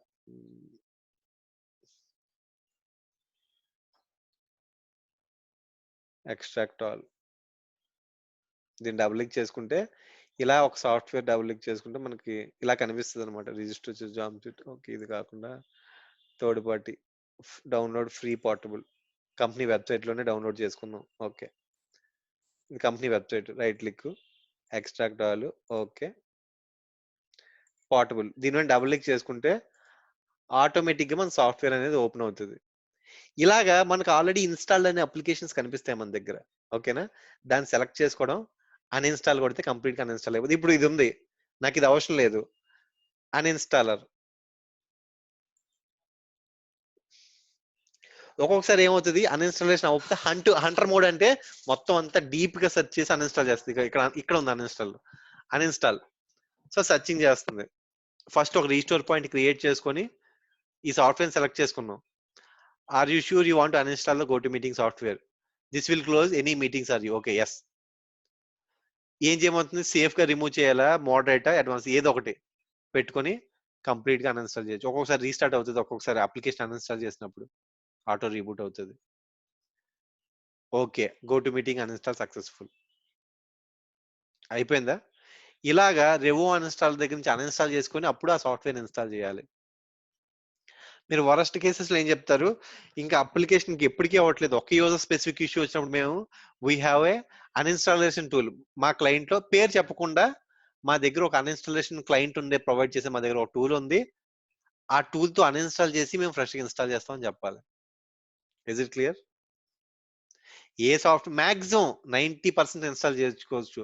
హంటర్ మోడ్ లో ట్రై చేయొచ్చు. అంటే ఏంటంటే అడ్వాన్స్డ్ అనమాట. ఇంకా అంటే నార్మల్ గా అన్ఇన్స్టాల్ చేయకపోతే ఆటోమేటిక్ గా కొంచెం ఎక్స్పర్ట్ లెవెల్లో అది అన్ఇన్స్టాలేషన్ చేయడానికి ట్రై చేస్తుంది.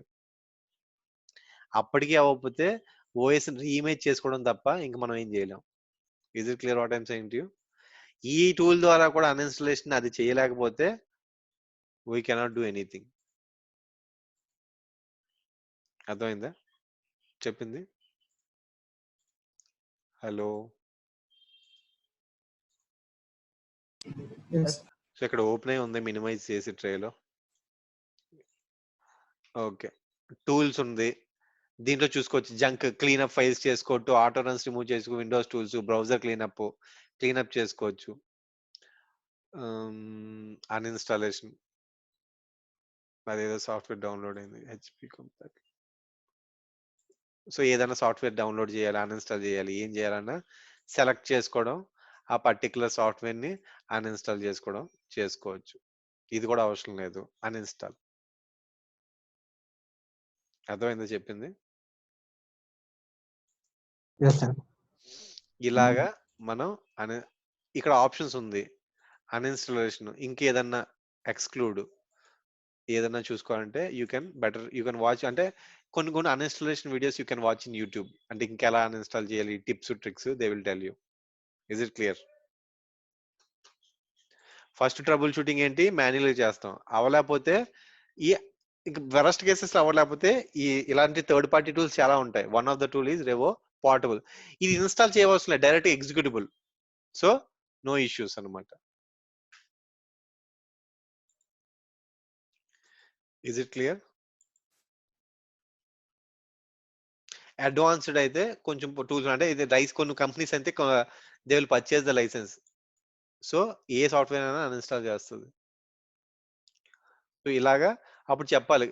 ఓకే. ఫస్ట్ మేమేం చేస్తాం, ఈ పర్టిక్యులర్ లొకేషన్‌లో చూస్తాం. ఈ లొకేషన్‌లో అన్‌ఇన్‌స్టాల్ చేసిన తర్వాత ఇంకేదైనా జంక్ ఎంట్రీస్ ఉండిపోతే డిలీట్ చేసి రీట్రై చేస్తాం. అప్పటికి అవ్వకపోతే వి హావ్ ఎ అన్‌ఇన్‌స్టాలేషన్ టూల్ ఉంది మా క్లయింట్‌లో. Will run the tool and remove the any old junk entries from the registry or the program files or something. Then will restart the machine and will install the software అని చెప్పాలి. Hello. Is it clear what I'm saying to you? Yes. అలా మనం చెప్పుకోవచ్చనమాట. Troubleshooting step కింద.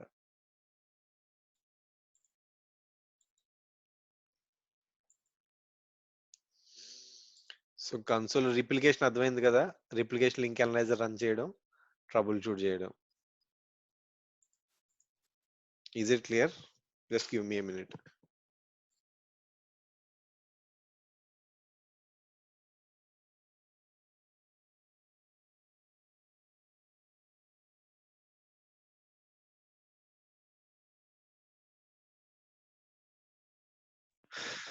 Bro చెప్పింది అర్థమైందా? Is it clear? Yes. So అలాగా. So trouble shooting చేస్తారన్నమాట. ప్యాచింగ్ లో సేమ్ మనం ఏదైతే డిస్కస్ చేసామో సేమ్ అవే సరిపోతుంది. ఇంతకుముందు ఏదైతే క్లయింట్ అన్ఇన్స్టాలేషన్ చేసి రీఇన్స్టాల్ చేస్తే కొన్ని ఫిక్స్ అవుతాయి. సో అప్లికేషన్ ట్రబుల్ షూటింగ్ మాట్లాడుకున్నాం.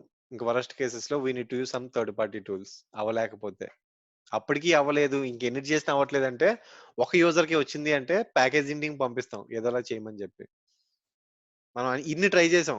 ఏది రిజిస్ట్రీ చూసాం ఇవన్నీ అప్డేట్ చేయాలన్నమాట. మనం ఏదైతే ట్రబుల్ షూట్ చేసామో అవన్నీ వాళ్ళకి అప్డేట్ చేసి పెట్టి మేము ఇవి ట్రై చేసాం అవ్వలేదు. కుడ్ యూ ప్లీజ్ చెక్ అని చెప్పి చెప్పుకోవచ్చు. వాళ్ళ వల్ల కావట్లేదంటే సింపుల్ గా చెప్తారు. ఒక లాజిక్ ఉంటుంది ఏదైనా క్లయింట్ లో. ఒక మెషిన్ ని ఒక గంట సేపు కన్నా 2 గంటల సేపు కన్నా ట్రబుల్ షూట్ చేస్తున్నారు. అది ఫిక్స్ కావట్లేదంటే సమ్ కంపెనీస్ లో ఆ పాలసీస్ ఇస్తారనమాట. ఓఎస్ ని రీఇమేజ్ చేసి ట్రై చేసుకోమని చెప్తారు. ఎందుకంటే ఒక యూజర్ కోసం నువ్వు 4 గంటలు స్పెండ్ చేసే బదులు 1 అవర్ లో రీఇమేజ్ చేసుకుంటే ఆ యూజర్ వర్క్ చేసుకోగలడు. అంటే అంతేగాని ప్రతి ఇష్యూకి రీబూట్ సజెస్ట్ చేస్తే ఎస్కలేషన్ అవుతుంది. రీఇమేజ్ చేస్తే ప్రతి ఇష్యూ వచ్చింది ప్లీజ్ రీ ఫ్రీగా ఫ్రెష్ గా ఇన్స్టాల్ చేసుకోండి మీరు ఆ ఓఎస్ ఇన్స్టాల్ చేసుకోండి అంటే అది కుదరదు. అర్థమైందా? అలా ఓ 10 టికెట్ల తర్వాత 11 టికెట్ పెద్ద మేనేజ్మెంట్ కి ఎస్కలేషన్ మెయిల్ వస్తుంది. ప్రతి దానికి అలా సజెస్ట్ చేస్తే you do not have a technical capabilities అని. అవుట్ ఆఫ్ 10, 20, 30 మెషిన్స్ లో ఏదో ఒక మెషిన్ కి ఇష్యూ వస్తుంది స్పెసిఫిక్ ఇష్యూ. అలాంటి మెషిన్స్ కి మాత్రమే నువ్వు అన్ని చేసావు ఇంకెవరు అలాంటి ఇష్యూని ట్రబుల్ షూట్ చేయట్లేదు అని నీకు అనిపించినప్పుడు you can ask for a reimage. నీ వల్ల కావట్లేదు. నువ్వు ఏమైతే స్టెప్స్ చేసావో అయన్నీ పెట్టి you can ask your other colleagues to work on it. అంతేగాని నువ్వు ఏం ట్రబుల్ షూట్ చేయకుండా డైరెక్ట్ గా వేరే టికెట్ వేస్తే ఒక టికెట్ చూస్తాడు, 2 టికెట్ చూస్తాడు, మూడో టికెట్ ఏం చేస్తాడు వీడికి ఏం రాదని అజంప్షన్ వస్తుంది. ఆటోమేటిక్ గా you will get a bad reviews in the team. You need to try as much as you can. గూగుల్లో సెర్చ్ చేస్తావో ఏదో థర్డ్ పార్టీ టూల్ అన్ఇన్స్టాల్ చేస్తావో ఇన్స్టాల్ చేస్తావో ఎస్సీసీఎం నుంచి ఇన్స్టాల్ కావట్లేదు మాన్యువల్ గా ఇన్స్టాల్ చేస్తావో ఇట్స్ సెకండరీ. ఒక యూజర్ కి ఇష్యూ వచ్చింది సాఫ్ట్వేర్ ఇన్స్టాల్ కావట్లేదంటే ఏదోలాగా నువ్వు ఇన్స్టాల్ చేయాలి అంతే. నువ్వు చేసిన స్టెప్స్ అవ్వలేకపోతే you can ask your team leader something else. నేను ఇవన్నీ చేసాను అవ్వట్లేదు. Do you have any solution for this ticket? ఇలాంటి ఇష్యూ నువ్వు ఎప్పుడన్నా ఫేస్ చేసావా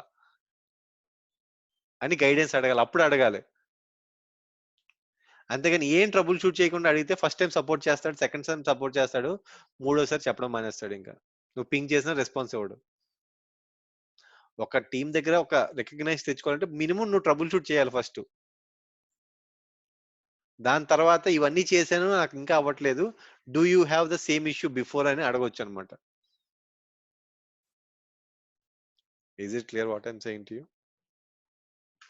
సో సో ఇంతకుముందు సో గ్లోబల్ కండిషన్స్ ఉంటాయి. ఏంటంటే మనం కష్టంగా కండిషన్స్ కావస్తే కష్టంగా క్రియేట్ చేసుకోవచ్చు అనమాట. అంటే అప్లికేషన్స్ లో కస్టమ్ రిక్వైర్మెంట్స్ క్రియేట్ చేసుకోవాలంటే గ్లోబల్ కండిషన్స్ ఉంటాయి. సో మనం ఓన్ గా ఈ రిజిస్ట్రీలో ఇది ఉంటేనే మాత్రమే నువ్వు అప్లికేషన్ ఇన్స్టాల్ అవ్వని రాసుకోవచ్చు. ఇది ఒక కండిషన్. అలా డిఫరెంట్ కండిషన్స్ రాసుకొని మన రిక్వైర్మెంట్స్ రూల్స్ లో ఈ కండిషన్ పెట్టుకోవచ్చు అనమాట. అప్పుడు ఏమవుతుంది, ఈ కండిషన్ మ్యాచ్ అయితేనే మాత్రమే అప్లికేషన్ ఇన్స్టాల్ అవుతుంది. Is it clear?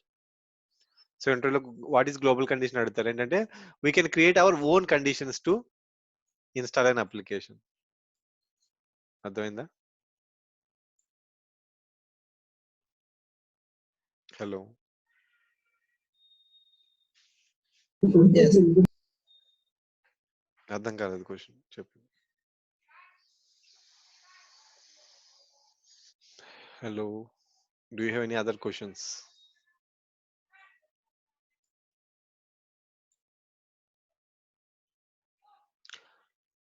So operating system డిప్లాయ్మెంట్కి వచ్చేసరికి ప్రొడక్షన్ లో చాలా టాస్క్ సీక్వెన్స్ ఉంటాయి. You can see production task sequence ఏముంది అనేది you can check it the production task sequences. Windows 7 production. So production ఇది ఉంటుంది. సో V2 V3 అనేది మా ప్రొడక్షన్ ఇమేజెస్. సో ఇవి ఉంటుంది. ఎప్పుడైనా ఒక కొత్తగా టెస్ట్ చేయాలి అంటే దీన్ని బ్యాకప్ తీసుకొని టెస్ట్ చేస్తారనమాట. అంటే ఒక కొత్త అప్లికేషన్ దీంట్లో యాడ్ చేయాలి అన్నప్పుడు ఏం చేస్తారు, దీన్ని రైట్ క్లిక్ చేసి కాపీ చేసుకుంటే మనం ఇంతకుముందు ఓఎస్ లో చెప్పుకున్నాం కాపీ వస్తుంది, కాపీ ఆఫ్ బ్యాకప్. సో ఒక టెక్స్ట్ టాస్క్ ఫర్ ఎగ్జాంపుల్ ఇది ఒక ప్రొడక్షన్ అనుకుందాం. దీని మీద రైట్ క్లిక్ చేసి కాపీ చేస్తే it will create one copy of the task sequence. అది వచ్చిన తర్వాత ఆ టాస్క్ సీక్వెన్స్ లో ఏమైనా మోడిఫికేషన్ చేసుకొని ఒక టెస్ట్ కలెక్షన్ డిప్లాయ్ చేసుకొని ఆ ఓఎస్ టెస్ట్ చేసి సక్సెస్ అయితే మాత్రమే అప్పుడు డిప్లాయ్ చేయాలి. ఇప్పుడు ఫర్ ఎగ్జాంపుల్ ఇది ఉంది, దీంట్లో కొత్తగా ఒక అప్లికేషన్ యాడ్ చేయమన్నారు. అప్పుడు ఏం చేయాలి, టాస్క్ సీక్వెన్స్ లో కింద అప్లికేషన్స్ ఎక్కడైతే ఉన్నాయో అక్కడ చూసుకుంటే కింద మనకు టాస్క్ సీక్వెన్స్ ఎలా ఉంటుందంటే ఫస్ట్ పార్టీషన్ తీసుకుంటుంది, తర్వాత ఓఎస్ ఇన్స్టలేషన్ స్టార్ట్ అవుతుంది. ఓఎస్ ఇన్స్టలేషన్ అయిపోయిన తర్వాత ఏం జరుగుతుంది, సో ఇక్కడ ఓఎస్ ఇన్స్టలేషన్ స్టెప్ ఉంది. ఓఎస్ ఇన్స్టాల్ అయిపోయింది మన విమ్ ఇమేజ్. దాని తర్వాత ఏముంటుంది, డ్రైవర్స్ ఇన్స్టాల్ కావాలి. ఈ డ్రైవర్స్ అవుతుంది. డ్రైవర్స్ అయిన తర్వాత అప్లికేషన్ లిస్ట్ ఉంటుంది. కిందకు వచ్చి చూసుకున్నట్టయితే అలాగా. So will get the application. ఇక్కడ ఏదైనా సాఫ్ట్వేర్ కొత్తగా అప్డేట్ చేయాలి అనుకున్నారు, ఈ అడోబి రీడర్ 11 ఉంది, 12 చేయాలనుకుంటున్నారు. ఇది రిమూవ్ చేస్తారు, ఆ కొత్త 12 అనేది యాడ్ చేస్తారు. యాడ్ చేసి కొత్త అప్లికేషన్ యాడ్ చేస్తారు. అప్లికేషన్ నుంచి ఏదో ఒక అప్లికేషన్ యాడ్ చేస్తారు. అప్లికేషన్ యాడ్ చేసిన తర్వాత అప్పుడు మీరు ఏం చేస్తారు, అప్లికేషన్ టెస్ట్ చేయాలి. అర్థమైందా? ఏదైతే కాపీ తీసుకున్నారో ఆ కాపీ తీసుకున్న దాంట్లో యాడ్ చేసి ఆ టాస్క్ సీక్వెన్స్ ని మాత్రం ఏం చేయాలి, ఒక టెస్ట్ కలెక్షన్ డిప్లాయ్ చేసి టెస్ట్ చేస్తారు. ఇది ప్రొడక్షన్ అనుకుంటే దీనిలో మార్చేస్తే ఏమవుతుంది, అన్ని మెషిన్స్ ఫెయిల్ అయిపోతాయి. అవ్వ డైరెక్ట్ గా ప్రొడక్షన్ ఇమేజ్ లో ఏమీ చేయకూడదు. అర్థమైందా changes? Hello, is it clear what I'm saying to you? Direct గా ప్రొడక్షన్ టాస్క్ సీక్వెన్స్ లో టచ్ చేయకూడదు. దాన్ని రైట్ క్లిక్ చేసి బ్యాకప్ తీసుకొని ఆ బ్యాకప్ దాన్ని లో మోడిఫికేషన్ చేసుకొని దాన్ని ఒక టెస్ట్ కలెక్షన్స్ కి డిప్లాయ్ చేసుకొని దాంట్లో టెస్ట్ చేసిన తర్వాత మాత్రమే అప్పుడు డైరెక్ట్ గా ప్రొడక్షన్ లో కాపీ చేసి టెస్ట్ చేసుకోవచ్చు. Is it clear what I'm saying to you? Hello, అలాగా we can test the production task sequence అనమాట. ఏదైనా ఓఎస్ లో టాస్క్ సీక్వెన్స్ లో ఏదన్నా కొత్తగా చేంజెస్ చేయమన్నారంటే ప్రొడక్షన్ టాస్క్ సీక్వెన్స్ టచ్ చేయకుండా ఉన్న ప్రొడక్షన్ టాస్క్ సీక్వెన్స్ తెలుసుకొని కాపీ తీసుకొని దాంట్లో మీకు నచ్చినట్టు మోడిఫికేషన్ చేసుకోండి. అది ఫెయిల్ అయినా ఎవడు అడగడు. కానీ ప్రొడక్షన్ టాస్క్ సీక్వెన్స్ లో ఏమి మోడిఫికేషన్ చేయొద్దు. మీరు ఏదైనా మోడిఫికేషన్ చేసినట్టయితే ప్రతి కంట్రీకి ఇంపాక్ట్ వస్తుంది. ఫస్ట్ టెస్ట్ చేయాలి కాపీ తీసుకొని, దాని టెస్ట్ కలెక్షన్ డిప్లాయ్ చేసుకోవడం, ఇన్స్టాల్ చేసుకోవడం. అది సక్సెస్ అయితే సేమ్ ఏదైతే మోడిఫికేషన్ చేశారో అప్పుడు అది ప్రొడక్షన్ టాస్క్ సీక్వెన్స్ లో చేంజ్ చేయాలి. Is it clear what I'm saying to you?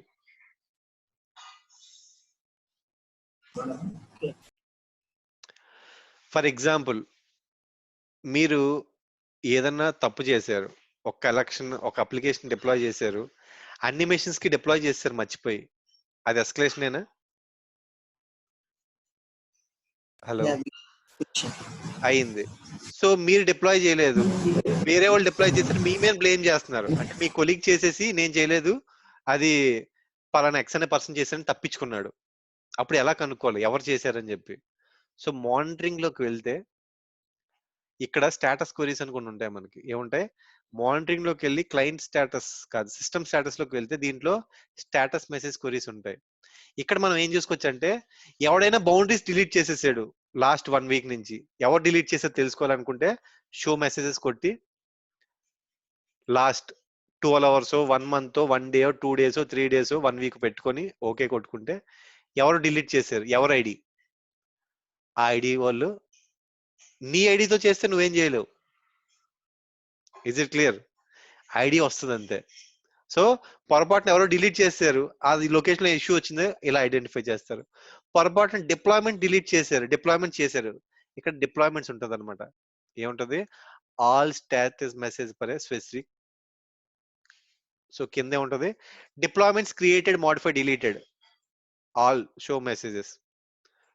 So last 1 week పొరపాటున ఆల్ సిస్టమ్స్ టార్గెట్ చేస్తే మనకి ఇక్కడ తెలిసిపోతుంది ఈ యూజరు ఏ కలెక్షన్ డిప్లాయ్ చేశాడు, డిప్లాయ్మెంట్ నేమ్, ఏ కలెక్షన్ అనేది కూడా ఆటోమేటిక్ గా మనకు డిలీట్ చేసాడు ఎవడో డిప్లాయ్మెంట్, ఓకే ఎవరిది ఐడి, ఏ మెషిన్ డిలీట్ చేశాడు, అదంతా మనం చూసుకోవచ్చు. సో ఇలా ట్రాక్ చేస్తారు అనమాట ఇన్ఫర్మేషన్. పొరపాటు నువ్వు చేయలేదు, వేరే వాడు చేశాడు, ఎవరు చేశారు, ఏ టైంకి చేశారు, మొత్తం ఇన్ఫర్మేషన్ అంతా రీడ్ అయి ఉంటుంది. అర్థమైందా? ఎవడో ప్యాకేజ్ ప్రోగ్రామ్ డిలీట్ చేశాడు, క్రియేట్ చేసి డిప్లాయ్ చేసాడు, టవర్ డిలీట్ చేసాడు, ఆ ఇన్ఫర్మేషన్ తెలుసుకోవాలి. Last 2 weeks 1 month 2 month 3 months ఆ డేటా అలా ఉంటుంది. సో డిలీట్ ఐడీస్, ఎవరు డిలీట్ చేశారు, ఏ ప్యాకేజ్ డిలీట్ చేశారు, ఏ కలెక్షన్ డిలీట్ చేశారు, డిప్లాయ్ చేసి డిలీట్ చేశారు, మొత్తం ఇన్ఫర్మేషన్ ఉంటుంది. ఆ యూజర్ ఐడికి we can send A warning email, ఎందుకు డిలీట్ చేశారు, ఆల్ సిస్టమ్స్ కి ఎందుకు టార్గెట్ చేశారు. పొరపాటున ఎవడో డిప్లాయ్ చేస్తాడు, నీకు క్వశ్చన్ అడుగుతుంది, మీ మేనేజర్ వచ్చి నువ్వు షిఫ్ట్ లో ఉంటావు, you can check from here. Is it clear what I'm saying to you? Hello, is it clear what I'm saying to you? Yes. అలాగా ఎవరైనా తప్పు చేశారు లేకపోతే ఎవరైనా డిప్లాయ్మెంట్ రాంగ్ గా చేశారు కనుక్కోవాలి. లేదు ఒక యూజర్ మీద నీకు అనుమానం ఉంది, అప్పుడు ఏం చేయొచ్చు, all audit for specific user కొట్టుకొని ఆ యూజర్ తాలూకు ఇన్ఫర్మేషన్ అంతా ట్రాక్ చేసుకోవచ్చు నువ్వు. అంటే all status message for a specific user. ఒక్క సిస్టమ్ లో నీకు ట్రాక్ చేయాలనుకుంటే సిస్టమ్ పెట్టుకుంటావు, లేదు స్పెసిఫిక్ యూజర్ కావాలి అనుకున్నప్పుడు నువ్వేం చేస్తావు, all status specific user, right click show messages, property value, వాడి యూజర్ ఐడి ఏంటి, ఎన్ని డేస్ నుంచి కావాలి నీకు టైం. సో లాస్ట్ 2 వీక్స్ నుంచి ఏం చేశాడు ఈ యూజర్. సో డిలీట్ చేశాడు చాలా కలెక్షన్స్, ఏంటి యూజ్ కలెక్షన్ నేమ్ డిలీట్ అయ్యింది, ఇంకా కిందకి వెళ్తే చాలా మోడిఫికేషన్ జరిగి ఇక్కడ చూసుకోవచ్చు ఈ యూజర్ అనేది ఏ మిస్టేక్ మోడిఫై చేశాడు collection properties. So delete discovery names కొన్ని డిలీట్, మెషిన్స్ డిలీట్ చేశాడు చాలా, డిస్కవరీ నేమ్ ఈ హోస్ట్ నేమ్ డిలీట్ చేశాడు, మొత్తం ట్రాక్ అంతా ఉంటుంది అనమాట. ఈ యూజర్ లాస్ట్ 3 months నుంచి ఏ యాక్టివిటీస్ చేశాడు మొత్తం అంతా రికార్డ్ అవుతుంది. Is it clear? Sorry? Yes. Anyone can see these reports are only ఎవరన్నా specific చూడొచ్చు, can- రీడ్ ఓన్లీ యాక్సెస్ ఉన్న వాళ్ళు కూడా చూడొచ్చు, no issues, anyone can see. Yeah. ఇలాగా సో సమ్ ఇష్యూస్ వచ్చినప్పుడు కానీ అప్లికేషన్ రాంగ్ డిప్లాయ్మెంట్ కానీ you can identify from here. Is it clear? లేదు ఒక ప్యాకేజ్ స్పెసిఫిక్ చూడాలనుకుంటే all status message specific package specific site అనేది చూసుకోవచ్చు. ఒక కలెక్షన్ గురించి కానీ ఏదన్నా కానీ ఇక్కడ ఉంటాయి, దీంట్లో ఉన్న information you can pull it. Is it clear? అన్ని మెసేజెస్ కావాలి ఏమైందో కానీ వెతుక్కోవడం చాలా కష్టం అవుతుంది, బట్ యూ నీడ్ టు అన్ని ఏం చేస్తాం. ఫర్ ఎగ్జాంపుల్ ఇది ఉంది, ఆ స్టేటస్ మెసేజ్ కొట్టాం, సో నీకు తెలియదు ఏ యూజర్ చేసాడో ఏ డిప్లాయ్మెంట్ ఏదో తెలియదు. సో ఏం చేస్తావు, చాలా ఎక్కువ మెసేజ్ వస్తాయి కాబట్టి నేను నెక్స్ట్ 1 year ఒక 1 hour తీసుకుంటాను ఫర్ ఎగ్జాంపుల్. లాస్ట్ 1 hour లో చాలా స్టేటస్ మెసేజ్ వస్తాయి కాబట్టి దీంట్లో నీకు పలానా అప్లికేషన్ నేమ్ తెలుసు, అప్పుడు ఏం చేయాలి, కంట్రోల్ F కొట్టుకొని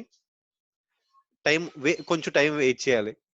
ఆ పర్టికులర్ అప్లికేషన్ నేమ్ తెలిసి అది డిలీట్ చేశారు, ఆ అప్లికేషన్ నేమ్ తో సెర్చ్ చేయొచ్చు అనమాట.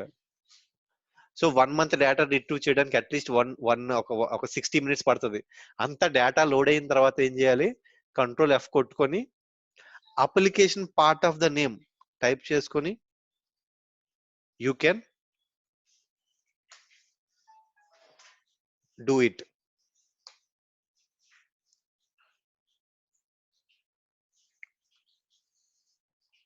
Is it clear? సో ఇక్కడ డిస్క్రిప్షన్ లో ఏం చేయాలి, అప్లికేషన్ నేమ్ తెలుసుకోవాలి. నీకు ఫర్ ఎగ్జాంపుల్ ఇదే సర్చ్ ఐడి ఇస్తాను, ఐటీఏ అని ఉంది, లేకపోతే ఇదేదో ఐడి ఉంది మీకు కావాలి, ఏదో ఐడి నోట్ చేసుకుందాం, ఐటీఏ తెలియదు మీకు, ఐడి కూడా తెలియదు అన్నప్పుడు ముందో స్టార్ వెనకాతలో స్టార్ కొట్టుకొని లాస్ట్ లో దాని పార్ట్ ఆఫ్ ద నేమ్ నేను 3C6 పెడతాను, సమ్ ఆఫ్ ద నేమ్ తెలుసు, ఫైండ్ కొట్టుకుంటే అక్కడికి వెళ్ళి హైలైట్ చేస్తుంది అనమాట, ఆ రో దగ్గరికి వెళ్ళేది. అర్థమైందా? 3C6.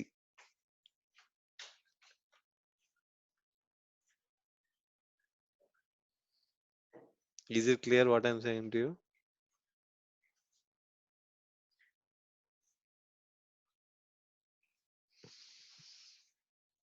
హలో, ఇలా సెర్చ్ చేసుకోవచ్చు అనమాట మనం. Is it clear until now?